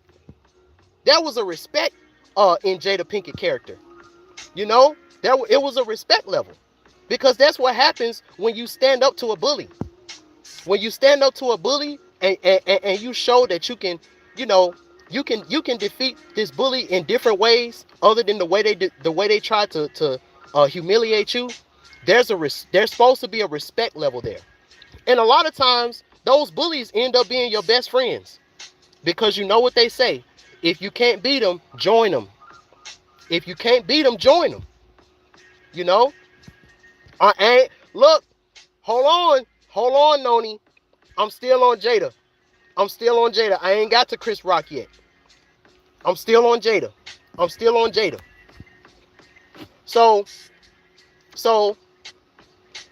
ever since Jada Pinkett and Will Smith has been in this relationship, with all the things that Jada Pinkett has been able to get away with, you know, and she's a double Virgo. So her essence is an escape plan. You're never gonna be able to pin Jada Pinkett down no matter what she do. The public is never going to pin Jada Pinkett down as the bad guy. They're just not gonna do it, because her essence is the escape plan. She knows too much. She know too much. We know too much. You know, Virgos, we know too much. Virgo moon, we know too much. You know, before we go rogue, niggas be trying to kill us. Because if we start talking, we can shut empires down. Look at what Jada Pinkett is doing to Will right now. He may have to renounce his award after this. That's the power that Eshu has. You know? But it always starts small. It always starts small. You know? And you know, another thing I was really pissed off about, I hate the way that Eshu is portrayed in Hollywood. I've never liked it. Because Eshu is he's either portrayed as a corny court gesture, or he's either a court gesture that you shouldn't take seriously. He's either like this demon spawn, you know, or he's just this weak ass pushover. Like, I don't like how, and that's why, you know, I really need y'all to help me to make this baby Orisha, baby Eshu animation that I'm doing. Because, you know, I want to set the record straight. I want to show people who the baby Eshu really can be when he doesn't have to do bad stuff. You know, when you think about, like I said, when you think about the word Babu, Bayboo, when you're a guy and you're in love with a girl and you love her so much, you call her your bae. And think about the feeling that you have when you see your bae, when you making love to your bae, you know. And then when you're a girl and you're in a relationship with a guy and it's like childlike, you know, puppy love, childlike relationship, you call him your boo. That's my boo. And when you see your boo, butterflies starts to flutter. You're like, oh, this is my boo. You know, you get a text, you look at your phone, and that's your boo. That's the type of energy that the baby Eshu has within him. He's a baby. So when you look at the baby Eshu, you're like, oh, he's so cute. He's a baby. You know? So this is the type of energy, and you know, when you're in this sinful body, you can use that energy for evil. You know, somebody knowing that they can do evil and you know, they can get away with it, nothing bad is going to happen to them. You know, you can imagine how somebody can use that type of energy for evil. What up, IFE? What's popping, bro? What's good with you? We in here. We talking about this situation. Okay? All right. So I broke down, you know, Jada, who Jada Pinkett was, who she is, you know, what she portrays in Hollywood with the Matrix. You know, she's playing the elder. She has Neo, which is the free will. She has Neo, the elder, which is, so she's like an old Ogun character that is imprisoning free will. She's imprisoning Neo, which is the free will, but free will, you can't encapsulate free will, because there's too many people that's gonna ride for free will. It's too many people that's gonna ride for free will. So free will is always gonna get out, and it's always going to conquer. You know? And in order for you to defeat Saturn, Satan, the Jada the way Jada played in the Matrix is that you have to reconnect with your Trinity. I hope y'all get where I'm going with this. You got to reconnect with your Trinity. And once you reconnect with your Trinity and you come back, you know, the devil is going to do either one or two things. He's going to flee, or there's going to be a respect level there. Like, damn, you know, damn, like, yo, I'm speechless, bro. Like, hey, you did it. You said you was going to do that, huh? And you did it. And hey, look, man, I couldn't stop you. So, you know, damn, I respect you. I respect you, dog. You did that shit. You know? And Jada has been longing to have that conversation with Will Smith, and she's never had that conversation with Will Smith. She's never had that conversation. And maybe, you know, in another retrospect, that's probably why he did this shit. So maybe when they went home, Jada was like, you know what? I kind of respect you now. Just a little bit. Just you know. All right. So let's talk about Jada Pinkett, demon. Because she's the essence of it. She's the essence of it. All right, let's turn the camera back around. All right. So this is Jada. September 18th, 1971. She's a birth path 9, just like Will. They're both birth path 9s. You know.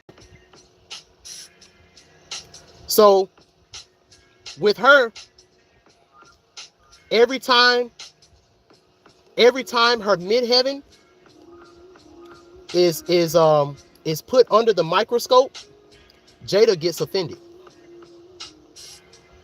Her work, her achievements, you know. So when Chris Rock was like, G.I. Jane, I can't wait to see it. You know? Oh, so what? You talking about, oh, so you saying I'm G.I. Jane because of my bald head? Oh, you saying I look like G.I. Jane because of my bald head? Now I'm offended. And where is Scorpio? Where is Scorpio? Scorpio is in the 12th house. Hidden things. So Jada like, look, Will, you better do some shit about this, or all of the hidden things, all the closed remote places, all this shit is going to be exposed. Secrecy, solitude, long-term illness, alopecia, long-term illness, you know, hospital, you know, secrecy, ordeals. So Jada is the wrong person that you want to offend, because she will talk. Mercury in Virgo. She will talk, and she can end your career. She can end Will's career. She can imprison him for real, in real life, and there will be no free will. See, this is all a play, but this is energy. This is a spell, you know. So you need to know in this new year, in this new time, in this new world, you need to learn how you and your shadow self can be one in harmony. You know, whatever it is that you've always wanted to do, and you got a passion and a motivation for it, do that shit. And don't let no old, outdated demons, because like I said, demons represents phrases that you give power to, and these demons turn into entities. These phrases turn into entities. Phrases like, I can't do it. Phrases like, I tried it and it didn't work. Phrases like, I give up. Phrases like, there's no way that this will ever work for me. All of that shit, you supposed to left that into last year. Because if you bring that demon out, if you bring that demon into this world, the way it's going to portray itself, the way it's going to show, you're not going to like it. And it's going to change people's perception about you. You know? So while we're talking about Jada, I got a special treat for y'all, because I want to know, what was Tupac to Jada? What was he? Because in the picture that y'all see in the thumbnail, on one side it's a picture of Will and Jada, and on one side it's a picture of Tupac. I don't care about August. Because August, he's nothing but a fake Tupac. He's a fake Tupac energy. The only reason why Jada got with August is because he's the closest thing energetically to Tupac that she can find. You know, energetically, when we're talking about bumping and grinding, when we're talking about sex and passion and stuff like that, trauma, being a thug, a traumatized human, unable to grieve, you know, that's what August Alsina represented. But Tupac was the first one. So let's talk about Tupac. Now, I don't want to talk too much about Tupac the rapper until I break down his natal chart. But as you all know, Tupac Amaru Shakur is not his real name. You know? Now, what up, IFE? You know, you may want to say it or not. You know, I ain't no say too much about that. But just know, Tupac Amaru Shakur is not his real name. He was given that name. So he was given that name because there was a certain caricature that he was supposed to play out in this world. You know? So let me give y'all a lesson, a history lesson, if you will, about who is the real Tupac Amaru. So the real Tupac Amaru was a revolutionary as well. He was a Peruvian Indian revolutionary and the great-grandson of the last Inca emperor. Shakur means God in Israel. No, it's either Israel or Islam. Shakur means God. It's another word for God in Islam. You know? So Tupac Amaru, in his early years, he had witnessed the humiliation and ruthless exploitation of his people. Ain't that what Tupac the rapper, ain't that what he went through? You know? You know, my adversaries getting worried. They paranoid of getting buried. You know, we gonna see the cemetery. They wonder if my lifestyle changed. You know, this shit got me hyped. I feel his spirit.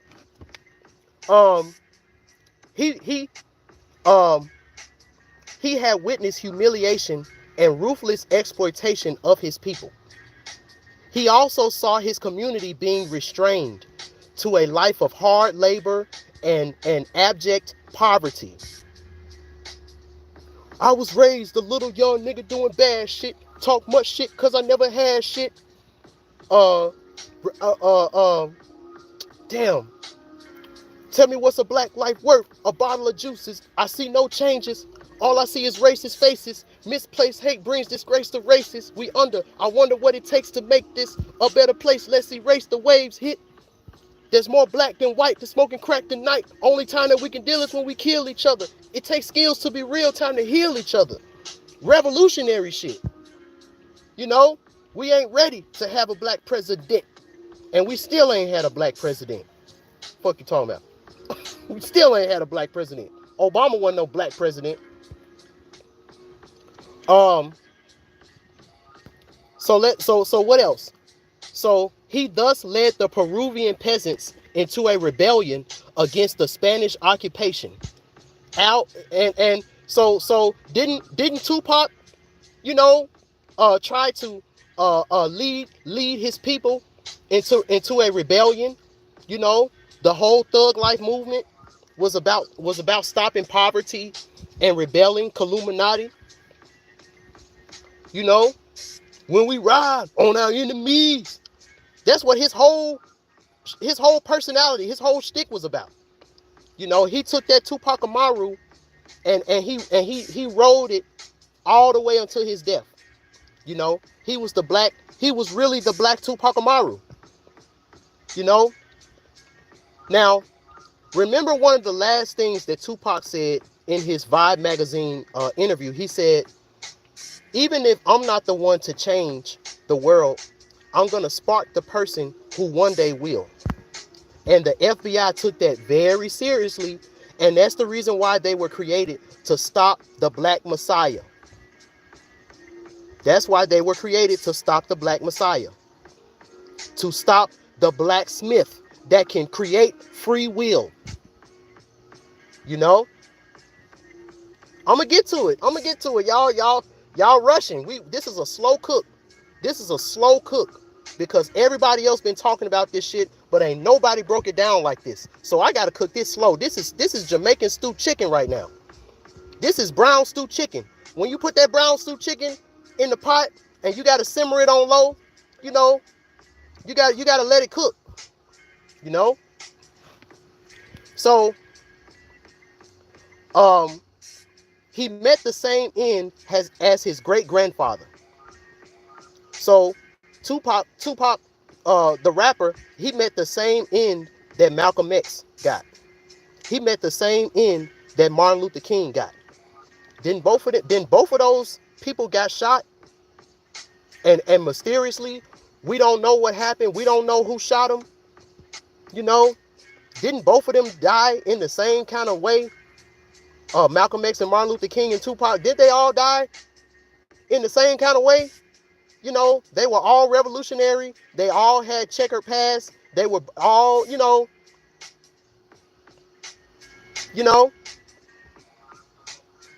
he was known as a hereditary chief. Tupac led y'all on to believe that this shit was hereditary. His mother was a Black Panther. My mother was a Panther loud, single parent, but she proud. Had to witness baby boy rip a crowd. Dear mama. You know? So who was Tupac to Jada Pinkett? Who was Tupac to Jada Pinkett? Let me turn it back around. So let's see. So where is Gemini? Because Tupac was a Gemini. Gemini in the 7th house. So they had a partnership together. They had a partnership together. You know? Now, Saturn is here. So they probably didn't have sex. Because Saturn and Gemini in the 7th house, you know, every time I see Saturn in the 7th house, this put restrictions on relationship. This wherever Saturn is at, restrictions are put there. So her 7th house was in Gemini. You know, I think, if I'm not mistaken, let's go to Tupac. This is Tupac. Yeah. So Tupac, he had Lilith in his 7th house, you know, and we know Lilith in 7th house with Tupac represented Suge Knight, the person that he never should have collaborated with and he never should have partnered up with. So yeah, they did have a partnership together. They were in school together. They did a lot of things, but there was also a Saturn here, hard reality, you know. They didn't have sex. You know, there was probably a lot of times where they could have had sex, and one of them really wanted to have sex, but that Saturn kicked in and it didn't happen. But they did have a chemistry. Now where is Aries? Because Tupac, his moon is in Aries.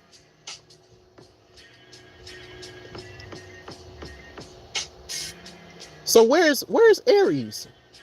Where's Aries in Jada Pinkett chart? Aries is in the 5th house. So what does this mean? When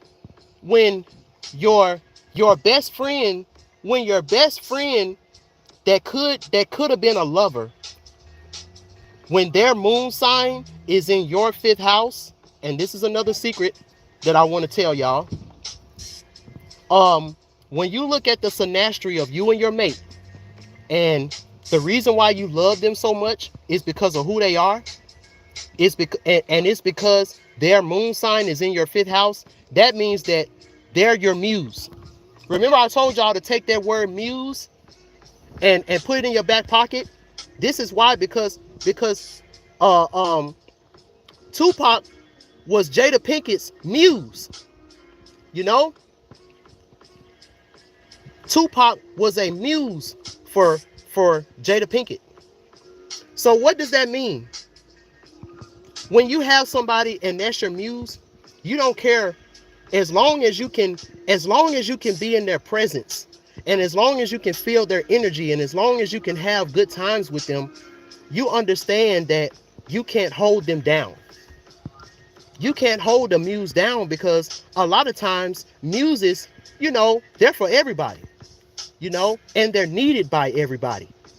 And Tupac had a lot of girlfriends. He had a lot of girls that, to this day, a lot of these women have done interviews talking about their time with Tupac, and they cry when they talk about how Tupac died. They bust out and start crying, which means that Tupac was a muse for a lot of girls. But for Jada Pinkett, he was a big muse. 19 degrees. He was a huge muse for her. So it was almost like when Tupac died, some of her 5th house creative energy died along with him.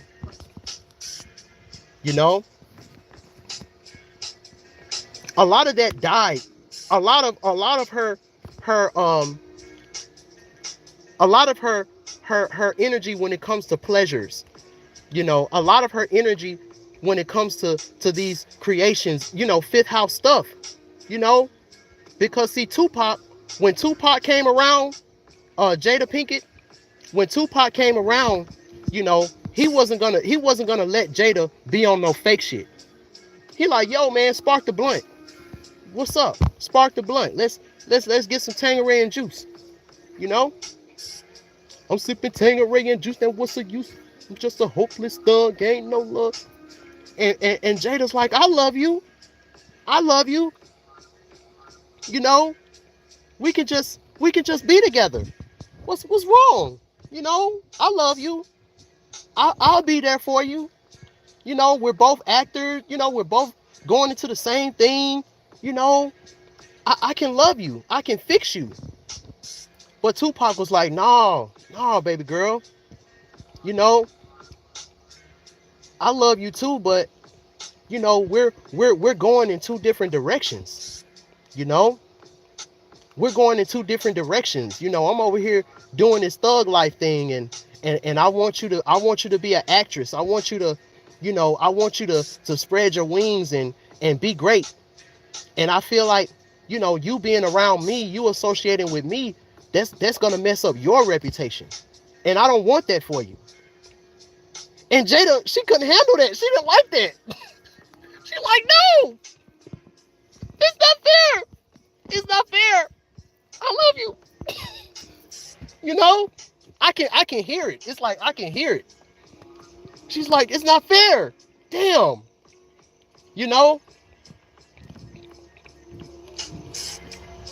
And remember, Will Smith was always around, but Will Smith was never the first choice. When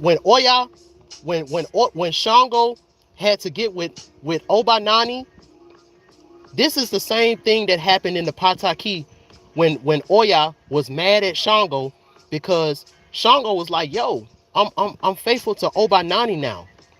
You know, rendezvous and do what we used to do back in the day. You know, I got a family. You know, I got a kingdom now. I got a wife now. We can't do that no more." And Oya, she couldn't take it, so she had to destroy that relationship. But but to the demise of unbeknownst to Jada, Tupac died. He in a lot of ways he did, Celestial Goddess. You know, Tupac died, so he's that muse that she never got to encapsulate. You know? So instead, she imprisons the free will that she can encapsulate. I hope y'all got that. I hope y'all got that. All right. So now, so we talked about the Shango energy, the Ogun, you know. Now where does Chris Rock play in this situation? Because see, Chris Rock, just like the baby Eshu, Chris Rock have a very, very special place. Chris Rock, aka the unmovable rock, you know, the rock, the stone that the builders rejected is now the cornerstone. Whitney Houston, I can go to the rock, I can go to the rock, you can go to the rock if you smell what the rock is cooking. Down, down, down, Aaliyah. Rock the boat, rock the boat, rock the boat. Michael Jackson, you rock my world, you rock my world. Shall I keep it going? You know? So Chris Rock, he was a player, you know, he was a player, a actor in this. And he represented the other half of Virgo. The other half of Virgo, the innocent comedic court gesture. Remember what Kendrick Lamar, what did Kendrick Lamar say in that song, in the last song of Damn? He was like, God is one funny muff, the true comedian. You gotta love him. You gotta trust him. I might be bugging. You know? God is the true comedian. You know? So when we talk about Eshu, the way he's portrayed in Hollywood, he's always portrayed as the harmless comedian, the harmless spook who always sits by the door, and you never expect him to be anything. You just expect him to be some buck dancing court gesture, some buck dancing, get along, go along to get along, master, I'll do anything you want to, boss, you know, type of caricature. Now, the real Eshu, he's the spook that sat by the door. So he can play that on one end, but on the other end, he's doing revolutionary shit. You know? And when you look, and when you pay close attention to Chris Rock comedy, he be dropping some real shit in some of his you know, when he said welcome to the Oscars, aka the White People's Choice Awards, that was some Eshu like shit. You know? That was some Eshu like shit. You know? But he also have to be a pandering, buck dancing, comedic court gesture, you know, as well. Dave Chappelle had to do it too.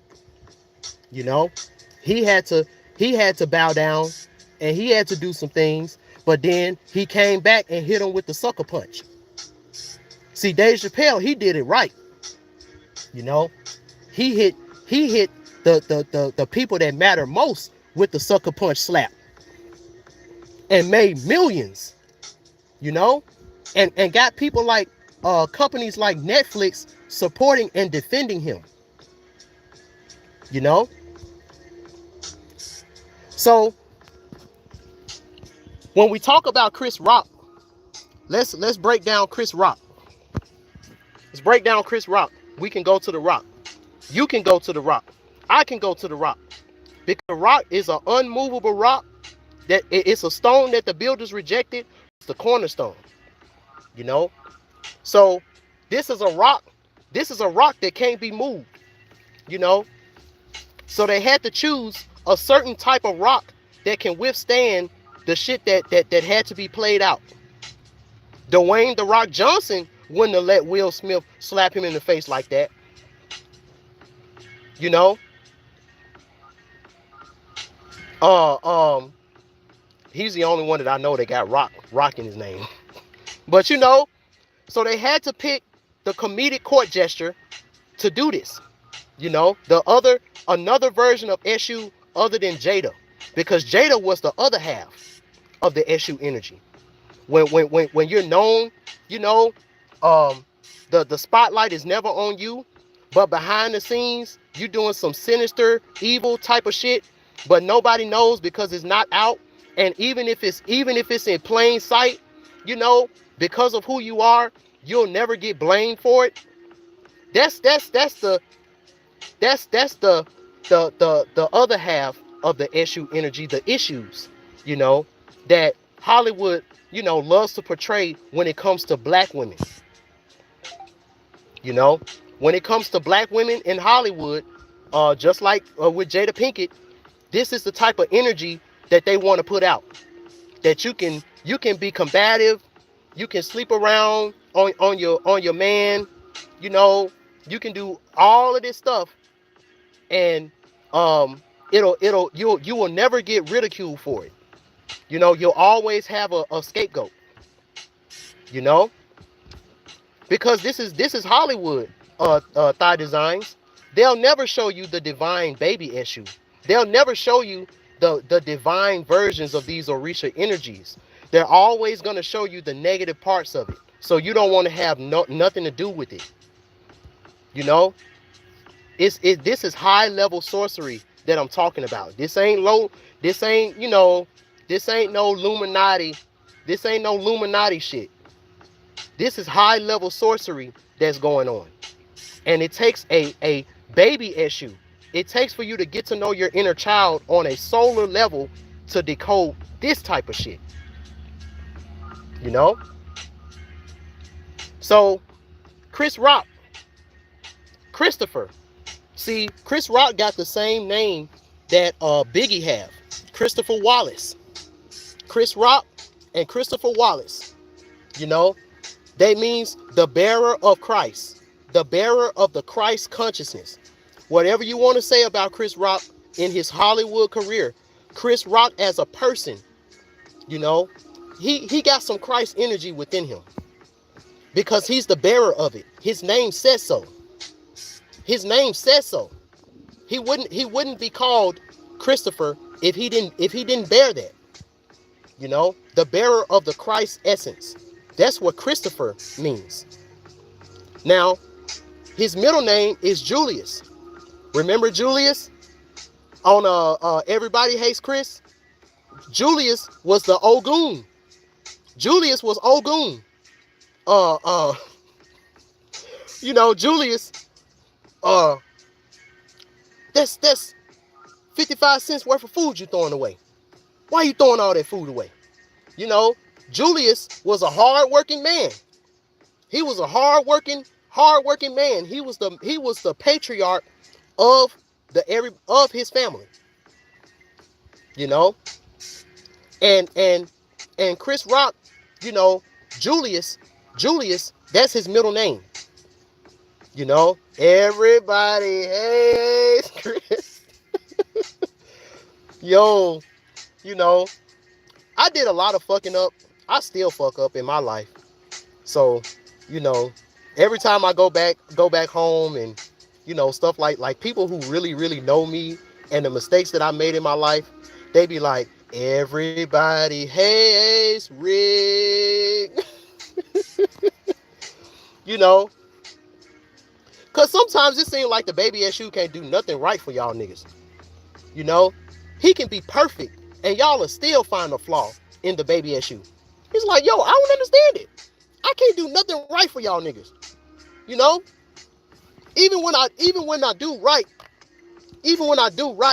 it's still wrong. So I'm gonna take the Biggie approach.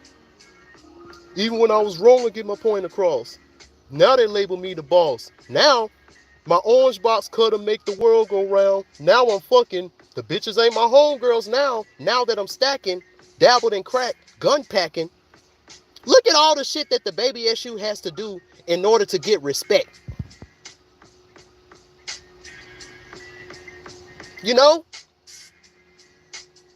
And it shouldn't have to be like that.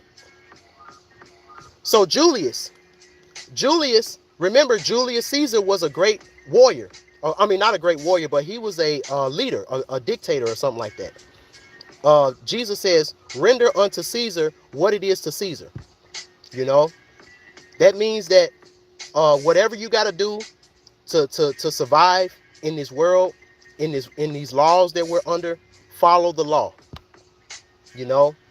But understand that that these laws don't define your soul, you know, and your soul has a mission that you have to do. So the biggest thing that we have to learn how to do in this world is to be able to do our soul mission without the law getting in our business, you know. So with this type of essence, Chris Rock, he don't have it in him to file charges. He don't have it in him. They picked the right person to do this with, you know, because someone who is a bearer of Christ's essence, someone who has, good home training, good father figure, you know, they're slow to anger because, you know, you ain't finna nut up on your daddy and your dad is Terry Crews. Your dad is some big buff Terry Crews looking dude, and he tell you to do something and you gonna say, no, daddy, I'm not gonna do it. All right. You're gonna get something worse than that Will Smith slap. You might get a punch. You might mess around and get a punch while you over there playing. I see him. Boy, you better talk it. You better talk it. He gonna pull it to Tariq Nasheed. Oh, you said don't put your name in your mouth? Your name is in my fucking mouth, Umar. Your name is in my fucking mouth, Umar. Watch. He gonna pull a Tariq Nasheed. And to this day, that Tariq Nasheed roast of Umar Johnson, it goes up, it's gonna go down in history as one of the funniest roasts you know, it's one of the funniest YouTube roasts, you know. And this is the power that Chris Rock has. He could have ended Will Smith that night. Just like Jesus. You know, Jesus can come back, Jesus come back, end all this shit. But I got mercy, you know. And we're gonna get to the mercy and the grace. We're gonna get to the mercy, you know. So Julius, it means downy. It means downy, bearded. So this is someone that's wise, you know, someone that's jovial, you know. Downy means you belong to a kingdom. So this is someone who knows that they belong to a kingdom. They know that they belong to a king, and they hold that Christ energy. You know, I'm about my Father's business. And he's a rock. A rock don't move. No matter how much Oya hit Ogun is not gonna move. You can't. Ogun, his essence is so ironclad.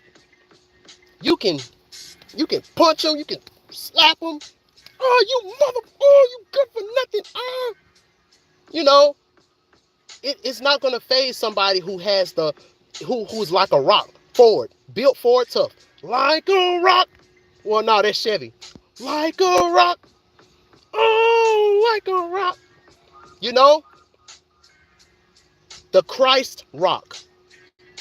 The Christ rock. The King Christ rock. So this is the person. So this is the essence, the King, the Christ rock, the rock of Christ. the rock of King Jesus. Long as I got King Jesus, you know. So in this play, in this display, in the display that was being shown, you know, you had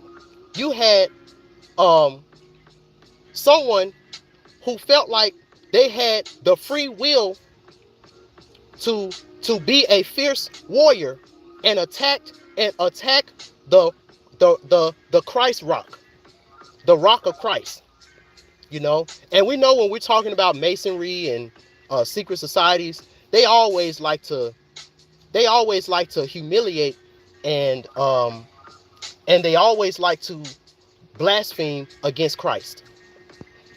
So this was because Will Smith is known as the most powerful black actor in Hollywood. You know? Yes. And I did some videos about Ogun, the real Ogun. See the Ogun that I'm talking about now, this is the mechanical Oshumare representation, depiction, portrayal of Ogun.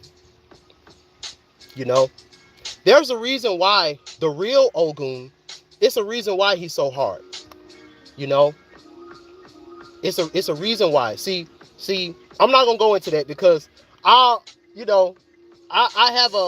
have a special place in my heart for the real Ogun because my weapons come from Ogun.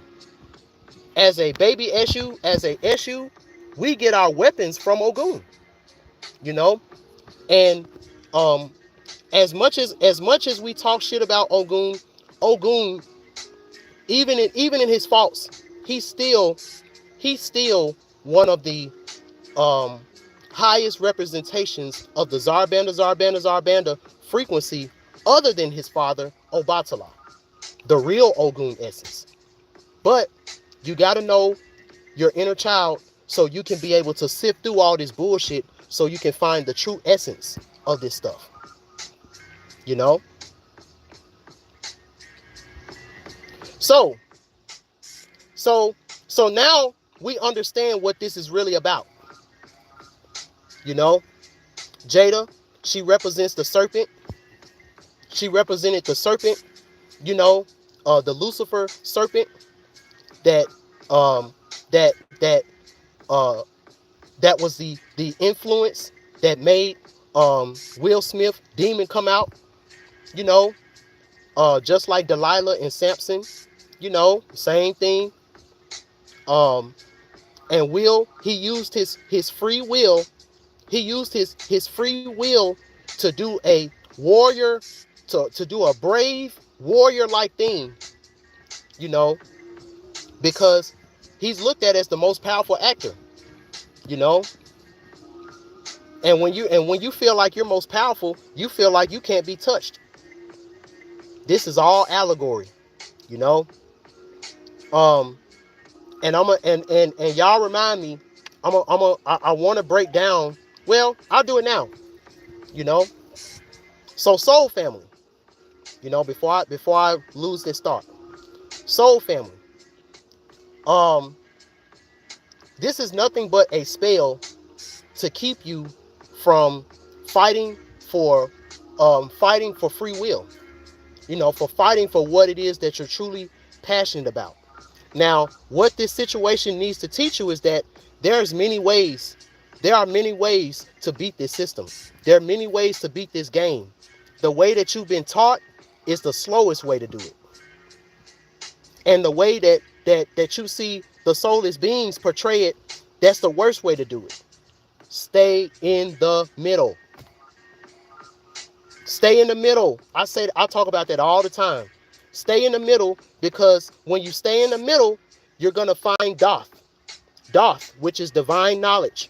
Life path 11. I'm a life path 11. Divine knowledge. Darth. You know? When you stay in the middle, that's when you find the truth within both sides. And then you get to Doth, which is the hidden pillar, the hidden Sephiroth of knowledge. You know? So So let's go to Chris Rock natal chart right quick.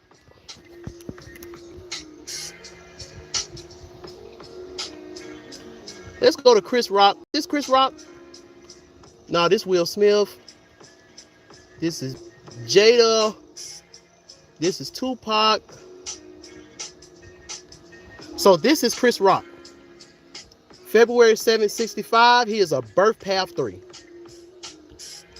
Now, this is very interesting, you know, because I broke down what his name represents, the Christ Rock. He represents the number 3, the 3rd house, which is the house of communication, which is the house that he's made most of his career being a comedian, using this communication 3rd house. Check out this article. Check out this article that I found. Oscars 2022. 3 weirdest things that happened other than that Will Smith slap.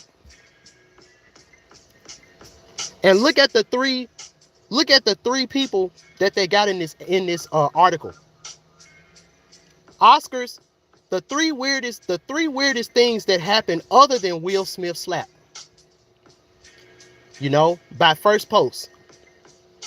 So there were some other things that happened, you know, during the Oscars that some white people did that got no publicity because the Will Smith and the Chris Rock stole the show.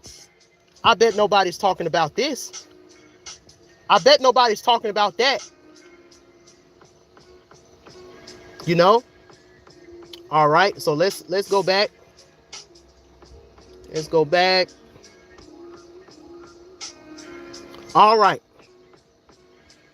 So we got, let me see what you're saying. This is a side note. Did you hear about the 14-year-old boy fell off free fall ride? Anyone in the chat here? Yeah, I found out about that. Yeah, I found out about that. But yeah, Kadir, the real Ogun represents your grandfather. The real Ogun represents your great-grandfather. You can't talk negatively about your grandfather and your great-grandfather, what they had to go through, no matter how they express that in an outward level, because they went through a whole different struggle than you. Now, I have the utmost respect for the Ogun energy, the real Ogun energy. I don't, you know, I don't like the way Ogun is portrayed with this white supremacy control, military, law enforcement, you know, because they kill too many innocent black people, you know. But that's just my opinion. So Chris Rock, let's talk about his demon, Virgo.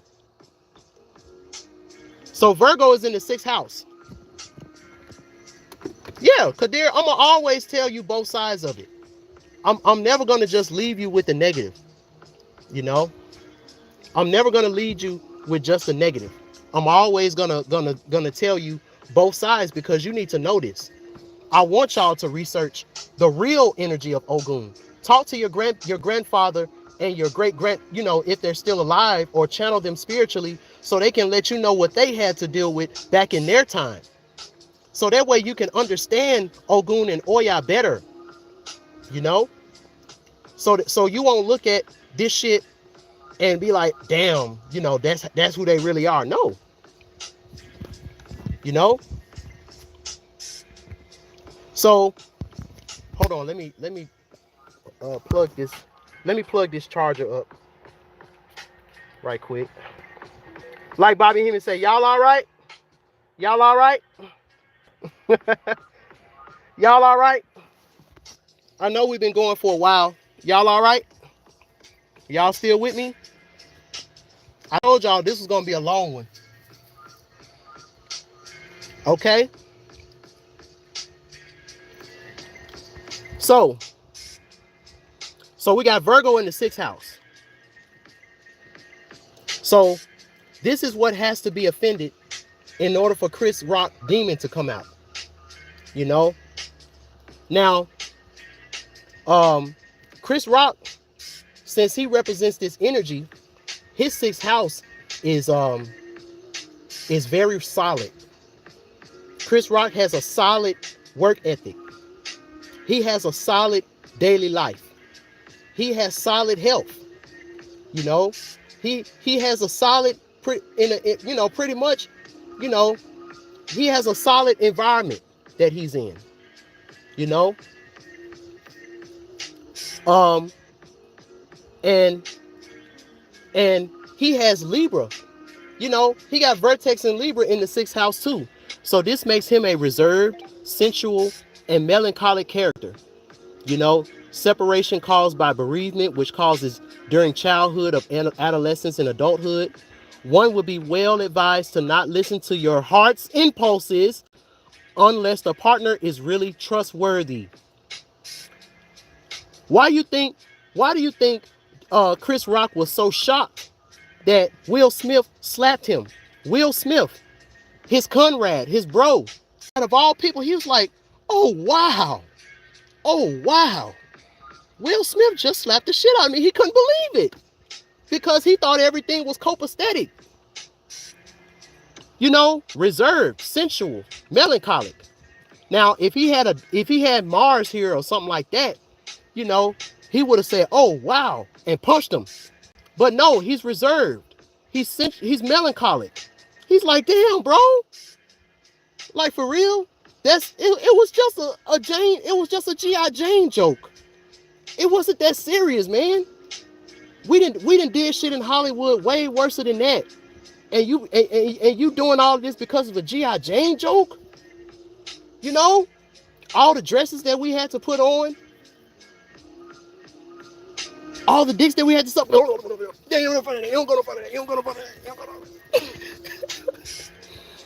And you just, you know, allegedly. Now the dresses were real. And Will Smith did play a scene where he got, you know, effed in the ass by a man. But, okay. So this is his character. So when you have this type of character, it's hard for you to get to get offended in a point where you let your impulses run you. You know? Psychic powers, as well as talent for astrology and interpretation. So, you know, Chris Rock, he when you see the slow motion, shout out to Angry Man. When you see the slow motion, he looked like he was preparing for that hit. He looked like he was preparing for something. He didn't know if it was going to be a hit or what, but he was preparing for it. He felt the energy. That's why when he said what he said after he was like, G.I. Jane, I can't wait to see it. And then he was like, all right, I'm done. Because he saw Will Smith getting up. He saw the whole thing. He was like, all right, I'm done. all right, you know. Bam. Oh, wow. Will Smith just slapped the shit out of me. You know? Now, what does Libra in the 6th house? So, let's see where Scorpio is at.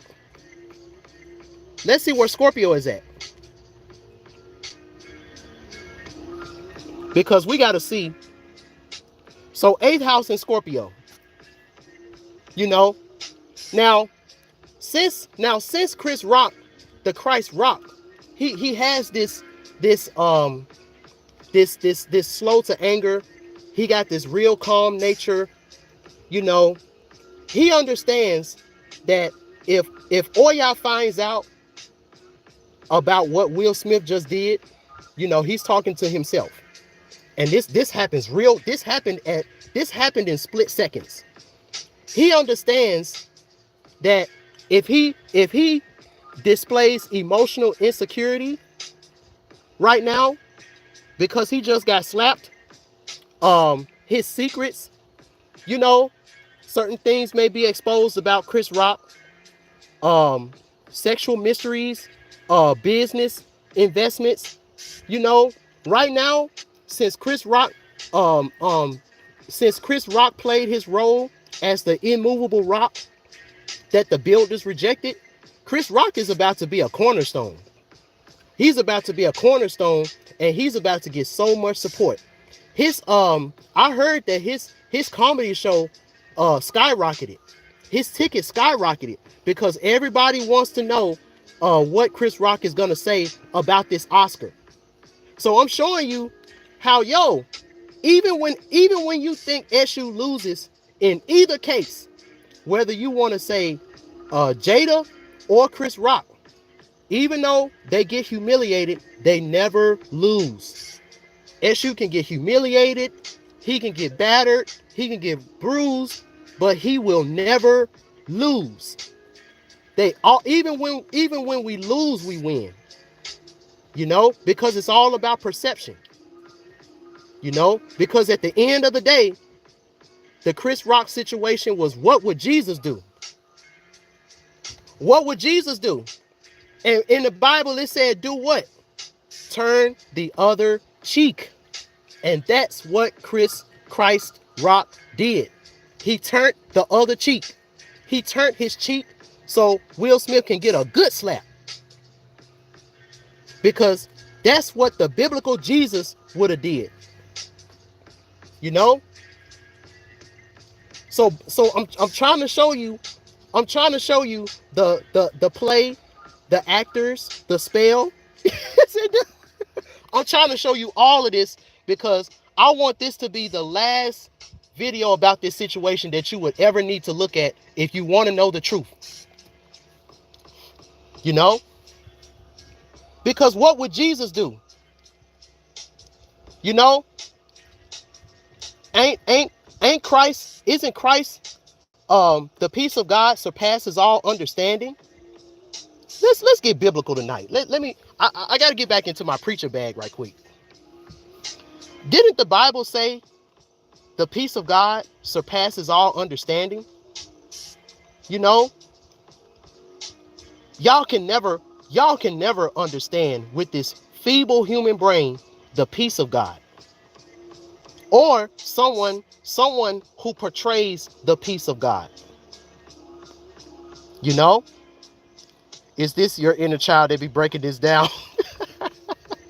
My inner child is the source of my talent. I wouldn't be shit without my inner child. And I can say that proudly. So I don't care if sometimes my baby part come out, because at the end of the day, I ain't shit in this body. This body ain't shit. What y'all see in front of you ain't shit. It is my inner child that is speaking through me. It is the baby Eshu. It is my inner child, my soul. It is my soul that is speaking through me, that is animating this body to give y'all this message, because I am a messenger. This is what I do. Whether I'm rapping, whether I'm speaking, whether I'm, whatever, it's still a messenger. So these are all the things. These are all the things that would have happened if Chris Rock would have slapped Will Smith back. His career would have been over, and everybody would have took Will Smith's side for real. See, right now Chris Rock is in a perfect position. He's looked at as the harmless baby, who just said a simple G.I. Jane joke. It wasn't supposed to be that serious. And because look,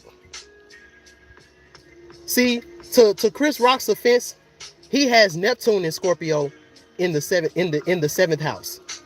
So he might have knew that Jada Pinkett had alopecia. He might have knew it, but he might have been around them and they might have laughed about it or something like that. So he made a careless mistake. Inspiration. He caught an inspiration when he saw Jada Pinkett, and he was like, "Oh shit, G.I. Jane, can't wait to see it."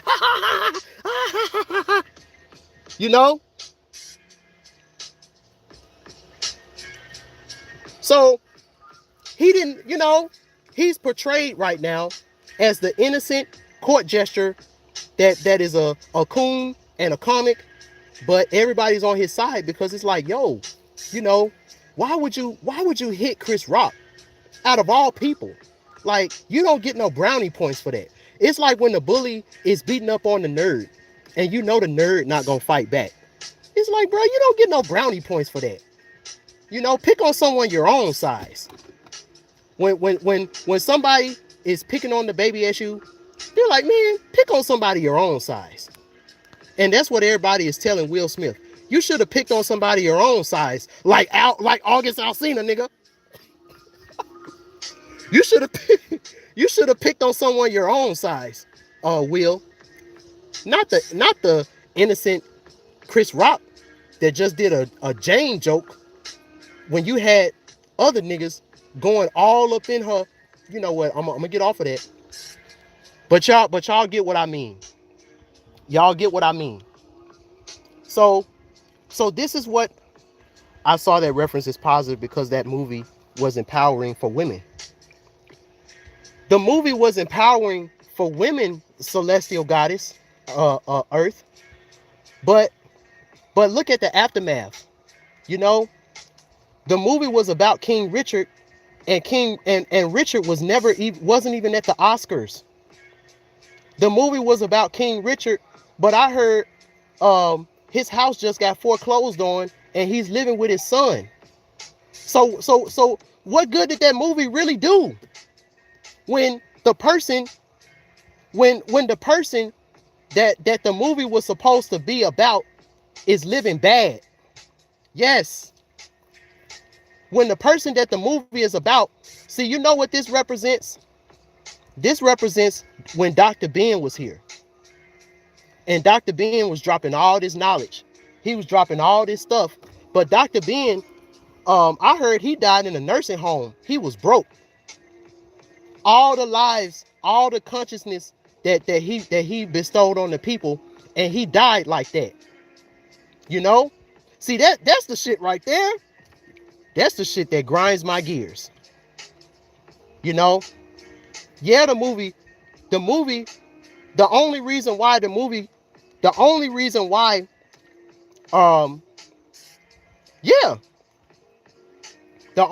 but look at how he went out. He went out bad. When you're a conscious teacher and you spread knowledge to the people and you enlighten the people, you're supposed to live like a king after that. The people are supposed to take care of you and you're supposed to live like a king.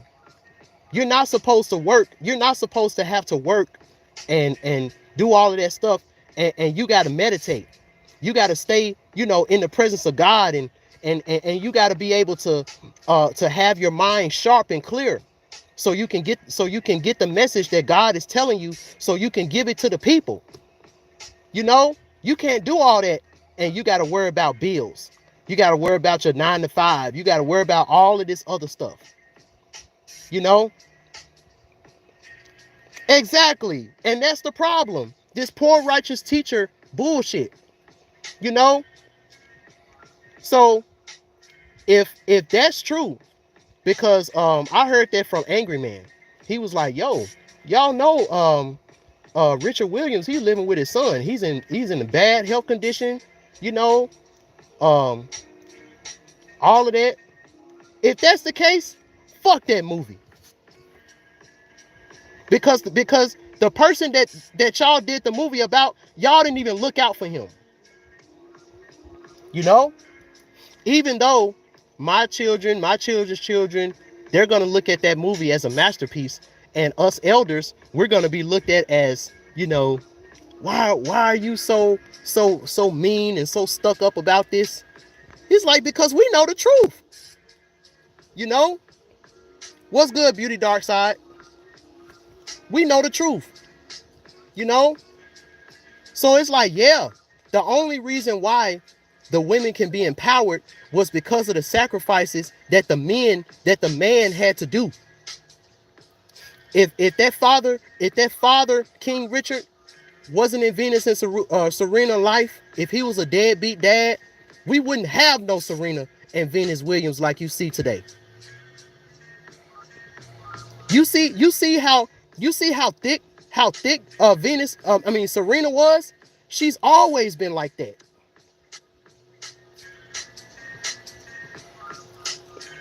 You know? No, he's not in a nursing home. I heard that he's living with his son or something like that. His house got foreclosed on. You know?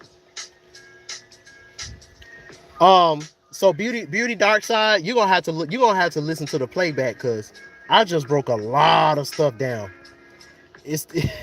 I just broke you have to listen to the playback. But for the soul family, I'm showing y'all at the end of the day, if you want to know who your shadow self, who your demon is, look at your Scorpio and your Virgo placement. Because like I'm saying right now, in this new Aries, in this new year, this new world, you know, it's time for fresh passions. You know, everything has to be fresh and new. You know, no old issues, no old issues. You know, now old issues, you can have some old issues in your life, because old issues are still babies. They just old. They just an old baby.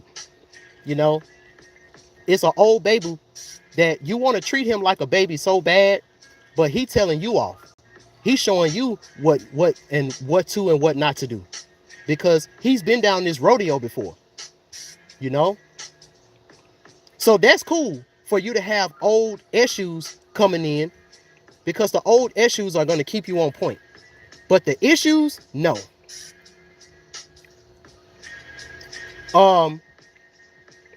But see, also you have to keep in mind the house that it's in too. Because the way I broke it down, Virgo, whatever house Virgo is in, that represents the place where you would get most offended if somebody ridiculed or talked about you in a negative way. Now, Scorpio, your Scorpio placement is how Oya is gonna try to protect Eshu, but it's always in a destructive type of way. So it's best to not even do it, because you can't control how Oya is gonna react when the baby Eshu is in danger, because she understands that, you know, the baby Eshu has a level of innocence that she always wished that she had. You know, so she'll do anything to protect that, even if it means just the destruction of everything else that's around it, that's around him. You know, so the way I was explaining this when it came to Chris Rock, you know, his Virgo placement is in his 6th house, and you know, from so Kadir, so your Virgo is in the 12th house. So every time somebody brings out something in your past, every time somebody brings out a desire, an unfulfilled desire, something in your past, you know, something that you went through in the past that you didn't got over it and stuff like that, the baby Eshu is offended, because it's like, damn, like, why you bringing up my past? Why you bringing that shit up? You know, I didn't got past that. And Scorpio in the 2nd house, you know, it either it's gonna affect you in your self-esteem, it's gonna affect you in your self-worth, or you're gonna go for their jugular.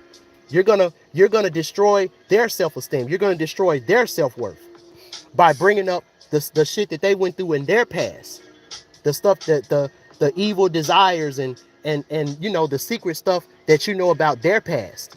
You know, and make sure y'all donate, because y'all putting these alignments in here. Make sure y'all donate to a brother. I've been here for 3 hours giving y'all this lecture. I'm in my truck, as you can see. So donate. You know, I'm not a poor righteous teacher. You know, Scorpio is in the 8th house, but where's your Virgo at? So this is Chris Rock. This is very solid for him. So it's going to be hard when he's in his work, when he's at work. It's going to be hard for you to offend him at work. You know, Chris Rock was in his job. He was at work.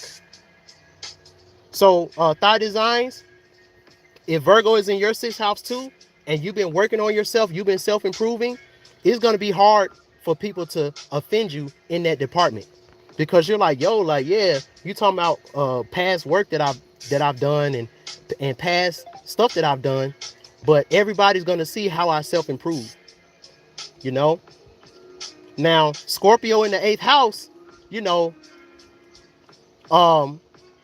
you can bring up, you said that's a whole fact. You know, Scorpio in the 8th house, you know, if you decide to let Oya rear her head because Eshu is offended, everything that you've self-improved on is gonna go down the drain. People are gonna perceive you as the old, you know, as the old person that they knew that they felt like that they knew that you were. You know? So I showed y'all in this astrology because when you look at Chris Rock Scorpio placement, you know, it's in the 8th house, but it's shining over Sagittarius. So wise. He's very wise about this Scorpio in the 8th house. He's very wise. So he's gonna show that he's self-improved. Now the old Chris Rock, it probably wouldn't have been a brawl on stage. Or he would have said some real offensive shit, you know, that would have really burnt the bridge. You know, that would have burnt the Hollywood bridge. But this right here has shown how Chris Rock, how the Christ Rock has self-improved. Because even though the devil tempted him, Jesus said, man shall not live by bread alone, but by every word that proceedeth out of the mouth of God. Which means that I don't care how you tempt me. I'm about my Father's business. Now, his Father's business may have to do with Hollywood and the system of soulless beings and keeping up their agenda. But at the end of the day, you know, that's how he make his money. So you got to respect it. You gotta respect Chris Rock for what he did. You know? And you gotta once this whole situation has ended and now everybody's talking about something else, we got to give everybody who was a participant in this play a round of applause. A round of applause for wasting everybody's time. A round of applause for manipulating everybody's emotions. A round of applause for causing chaos and all of that stuff, because you got to be a very powerful actor in order to wield these type of energies. Very powerful actor. You know, very powerful. So at the end of all of this, you know, we gotta give them a round of applause. But me, you know, coming through, I want to tell y'all, in closing, you gotta know yourself inside and out, the Trinity. You gotta know your feminine energy, you gotta know your masculine energy, and you gotta know your solar energy, the Father, the Son, and the Holy Spirit, or the Father, the Mother, and the divine Heru Bebu. You have to know you have to know the Trinity. You have to know Trinity. You have to be one with Trinity if you want to have free will, the free Neo. And then and only then, the elders of the old way, you know, they can't do nothing but respect you when you go for what's yours, you know? And if y'all can heed that message tonight, my friends, y'all will be glad that you did. Whew, that was heavy, wasn't it?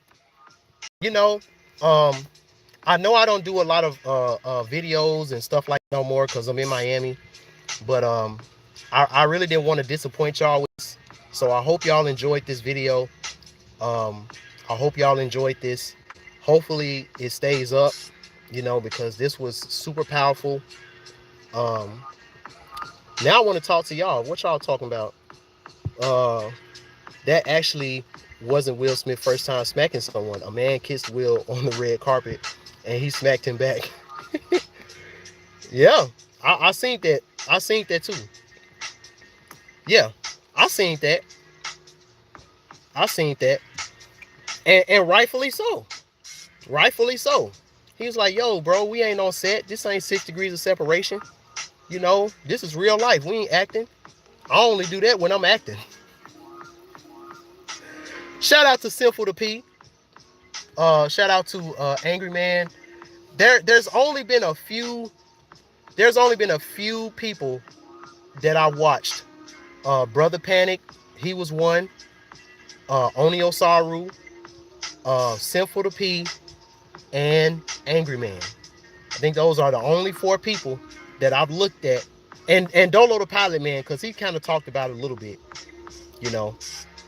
But I wanted to give y'all my perspective of it.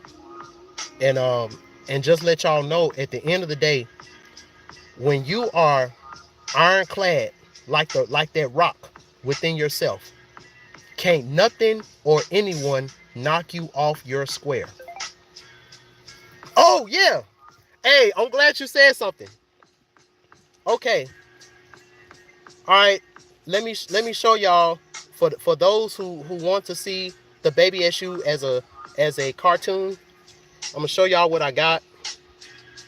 I hope I don't gotta sign in, because if I gotta sign in, I'm signing into my shadow PC. Hold on. Y'all give me a second. I'm gonna need y'all help with this, because this is this software is very expensive. It's like $7.99, you know, for me to get all the tools to really make this character a reality. I can only do so much with the trial version. I'm doing this on my phone, so I'm already doing the impossible, because if you ask somebody, can you put Character Creator on your phone, they'd be like, hell no, that's a Windows program. But with Eshu, all things are possible. So Shadow PC, I got the Shadow PC, so now I got Windows on my phone. Hold on, y'all give me a second. I'm logging in. Let me show y'all. Hopefully it's still up. Do I still got it? Okay. Oh, y'all want to see the Shadow PC? Hold on. So y'all won't think I'm lying. This is Windows. Fully Windows on my phone. This is Windows. You know, it even got this on there. This is fully Windows. You know, doing the impossible, making the impossible possible. You know, that's what Eshu does. I got OBS on here. I got Unreal Engine 5. You jailbreaked it on your phone? Hell no. I told y'all how I did it. It's called the Shadow PC. And I got a whole I still got to come out with that hold on y'all. I still got to come out with that lecture, because that one is going to be real deep. But it's just things keep coming up. Okay, it's loading. Hopefully it still got everything updated the way I had it. Let's see. It's gonna take a little minute for it to load. Y'all give it a second. See, this is why I'm trying to save up to get a Windows laptop. Ooh, y'all see how big that ear is? See, as y'all can see, I'm running the trial version of this. Look at that ear. Look at that big ass ear right there. You can't tell someone with Eshu energy that something is impossible. And my mom always told me there's no such word as I can't. Oh, look at him.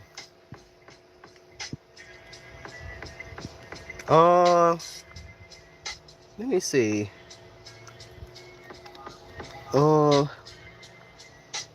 Is there a way I can turn his head around?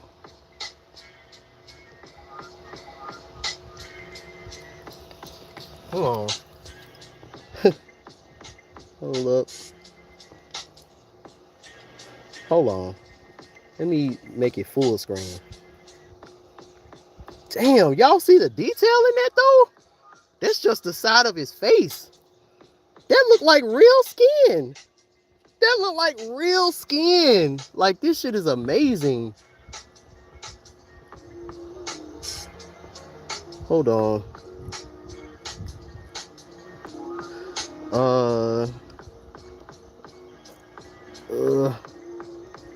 Damn. It's not.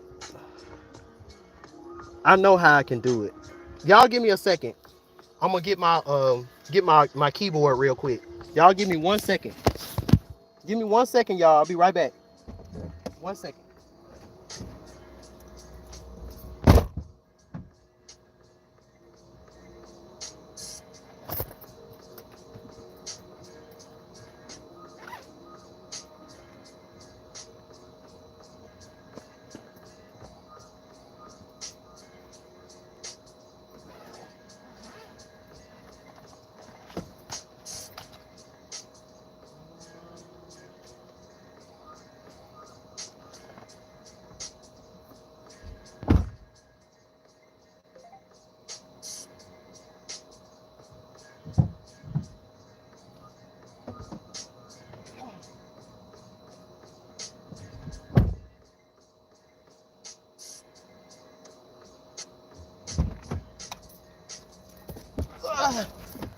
All right, I'm back. I'm back, y'all. I'm back. Give me a second. Let me hook my keyboard up to my phone, my keyboard and my mouse. I felt like I was gonna need this too.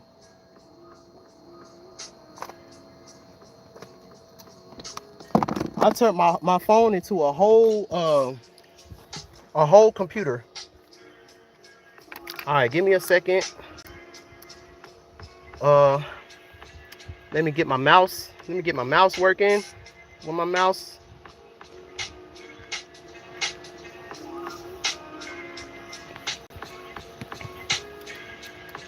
Let me see. Is my Bluetooth? Is my Bluetooth on? Oh, my Bluetooth not even on. There it is. There's my mouse.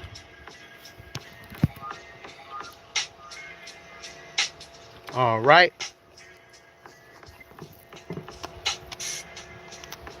Quick question. Why is Gemini energy indecisive? The reason why our energy is indecisive, because we're always trying to figure out the best way to communicate what we're trying to say or what we're trying to do.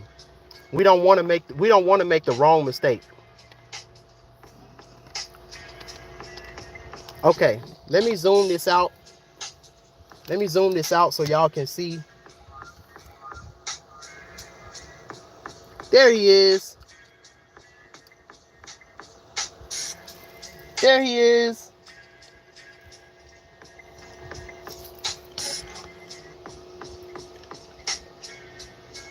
What's up? What's up, babe? Natural Market. I miss you. That is a Ocean Natural Market. And there is the baby Eshu. Yo, you actually came right on time, because you're seeing the beginnings of this baby Eshu animation cartoon movie thingy that I'm making. So hold up. I'm trying to position it to where y'all can see him.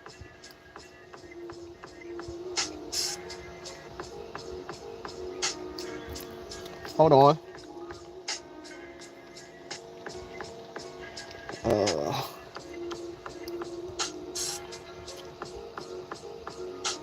There he is.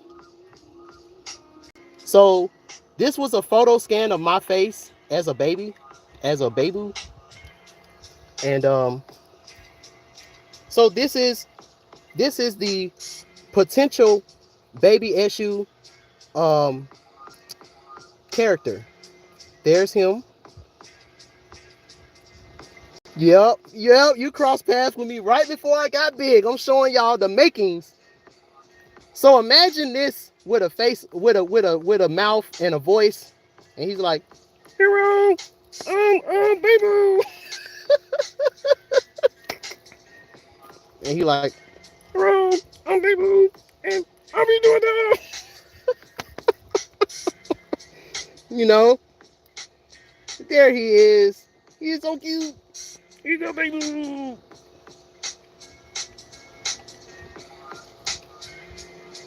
See, when you see him right here, you can truly see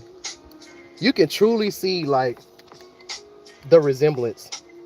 Like when I tell you, I've been working on this for hours and I don't even know how to sculpt. I never went to school for this.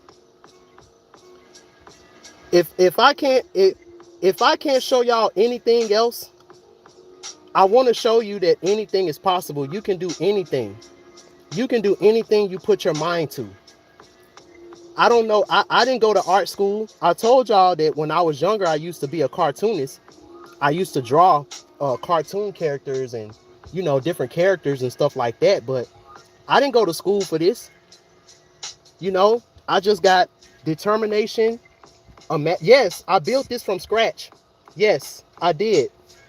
I sculpted this from scratch. You know, the body. I took y'all seen how the first scan was made. Who all remember, who all seen my Instagram story when I showed y'all the first prototype? For those who didn't see it, let me show you. If you didn't see it,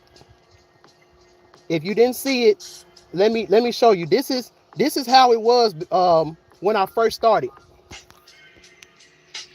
So I want to show y'all how my character. This is how it looked when I first started. So this is the picture that I'm working on. That's how it looked when I first started. It look ugly as hell. This shit look ugly. So this is how it looked when I first started. That's the picture that I use. That's me in the Snapchat filter. This is a Snapchat filter of a baby, of me as a baby in my Snapchat filter. And now, hold on, cause my shadow PC turned off. So y'all seen how it looked at first. And now, voila. This is the finished. And this ain't even fully finished. It ain't even fully finished because, you know, since this is the free trial version, it's only so much you can do. Imagine if I had the full version, y'all. I know somebody out here sees this vision and wouldn't mind, you know, investing in this. Because I'm for real. Wait till I do the baby Oshun. Woo! Wait till I do the baby Oshun. Wait till I do the baby Shango. Wait till I do Ogun, the baby Ogun, the baby Oya. You know? Think about the possibilities. He look like he up to something, don't he? He's looking like, he look like he up to something. He look like he ready to tear some shit up. He ready. He like, let me go. I want to go do that. I want to do that. Yep, them baby muscles. Because he's not really a baby. He's not really a baby. Like, he's a baby, but he's not really a baby though. So he got abs. He got muscles. Look at, and this is a phone, y'all. This is on the phone. Think about if I had a laptop. Think about if I had a Windows laptop for real, and I had this shit, and look at how good it looked on the phone with a RTX, with a GTX 1080. I think I got the graphics card. It's a 1080, which is like a lower end graphics card.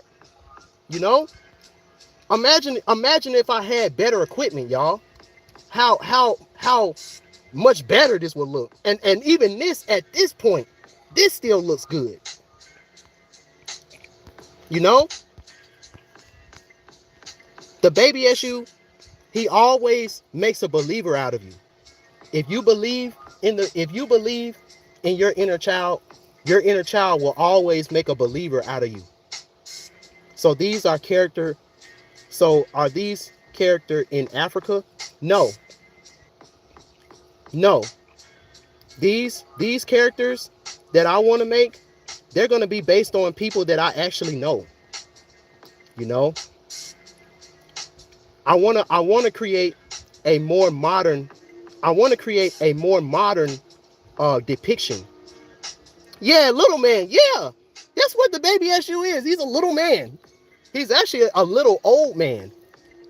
He's a little old man. You know, he's a little old man. You know, that's who the baby Eshu is. You know, so y'all see what I'm capable of with limited equipment. In my truck, you know, got this Z Fold 3, put windows on it, and I'm living out my dreams. At least I'm trying. If I can't say nothing else, I can say that, you know, I'm in this Aries.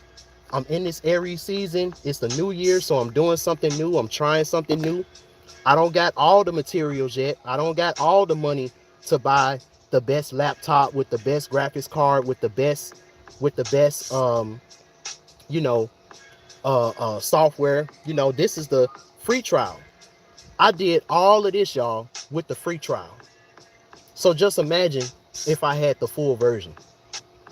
You know, I did all this on my phone. Imagine if I had the laptop I need. So when I be asking y'all to donate, it's not because, you know, I'm trying to buy some Jordans or I'm trying to, you know, yeah, but yet everybody laughs. Yeah. And I want to show that. I want to show that. I want to be able to show that. You know, I want to show many sides. See, this is just a baby Eshu. Y'all haven't seen the teenage Eshu, and y'all haven't seen the elder Eshu. There's going to be a few different transformations that the baby Eshu is going to have, and he's going to be able to do these transformations at will. The first little person. So this is a secret about the baby Eshu and Legba. Okay. Legba walks with a limp. The baby Eshu waddles. I'm gonna say it again. Legba, he walks with a limp. Eshu waddles. So what does that mean? I'm gonna turn the camera back. So what does that mean? The baby Eshu waddles while Legba, he walks with a limp. Now, Eshu and Legba are both one and the same. You know, they're both one and the same, and they both represent the same energy. It's just that Legba, you're used to seeing Legba out in the forefront, you know. But the baby Eshu, he's always there, but he's behind the scenes. You don't notice the baby Eshu. So he's always running around, always doing stuff, but y'all just don't notice him. You know, the reason why Legba walks with a limp is because Legba, he's walking in between two worlds. You know, but he's more dominant in this world. You know, so a lot of things in the darker path, he kind of treads a little bit lighter on that, which means he has to walk with a limp. You know, because he's really on this side, you know, Yeah, the teenage Eshu, the teenage Eshu is gonna look a lot more like me. Like, see, this is the baby version, like me with the baby filter. The teenage version is gonna look just like me, you know, just like me, just a little bit taller, and you're gonna be able to. I don't want to say too much. I don't want to say too much. It don't go in front of the. I don't want to say too much. Y'all gonna see. I just need y'all to believe in me and donate. That's all. Y'all see what I can do with the limited equipment that I have. You know? Yes. Now, Eshu, he waddles because he got one foot in this world and then he hops into this world. Then he hops into this world and then he hops into this world. You know? So he's balanced. You know? In the underworld, Eshu reigns supreme. In this world, Legba reigns supreme. That's why these are the two archetypes of masculine alpha males that they have to silence the most. You know, the messenger archetype, you know, and the warrior archetype. Because I want to show y'all, Eshu can fight. You know, wow, tonight is wow. Yeah. You know, I have issues with my legs and stuff too. My mom does too. She broke her leg, and her broken leg gave her superpowers. When it's a storm coming, her leg starts to hurt, and we all know, like, oh shit. You know. So the baby Oya, she's gonna look more like a grown teenager. She's gonna look like a grown teenager, because a lot of Oyas, when they're kids, they have to be grown-ups, you know, unfortunately, as kids, and I have to stay true to that. You know, I may do a cameo of a baby Oya later on, but right now I got to be true to the energy. A lot of times Oya is put in situations as a child where she has to grow up before her time. So when I show this energy as a caricature, it has to look like a grown teenager with an innocence in their eyes. You know, but they taking care of business. You know, they're more on top of shit than their own mother a lot of times. You know, some Oyas, you know, you probably an Oya listen to this like, yeah, you right, yeah. You know, my mom was strung out on drugs. I had a stepmama. I was in a group home. So I was the mama to my siblings and stuff like that. You know? So Oya, she's always busy. She's always running around. You know, both Eshu and Oya are always running around doing stuff. The only issue is Oya, she can wear herself out, you know, trying to take care of everything. Trying to be Superwoman, trying to take care of everything like a raging wind. The baby Eshu, he's just running around having fun. But he's so wise because he while he's having fun and he's discovering new things. You said when she was a toddler. Y'all gotta remember, dog, Oya energy is very, very, very, very primordial. Extremely primordial. It'll take y'all eons to find Oya's origin. Her energy is super primordial. You know, Eshu's is too, but Eshu never lost his innocence. You know, that's why he can always poof. He can poof, and now he's a baby. He's like, hello, I'm baby. I'm baby. Look, he got this smirk. He got this smirk like, yeah, y'all think I'm a baby. Watch this. Oya, the big sis in the crib. Yeah, Oya is Angelica. You dumb babies. You know. So, y'all got a lot in this. I appreciate everybody in advance who donated. I appreciate everybody for checking this out. You know, I love y'all. You know, that's the only reason why I would be doing this. And Until next time, y'all.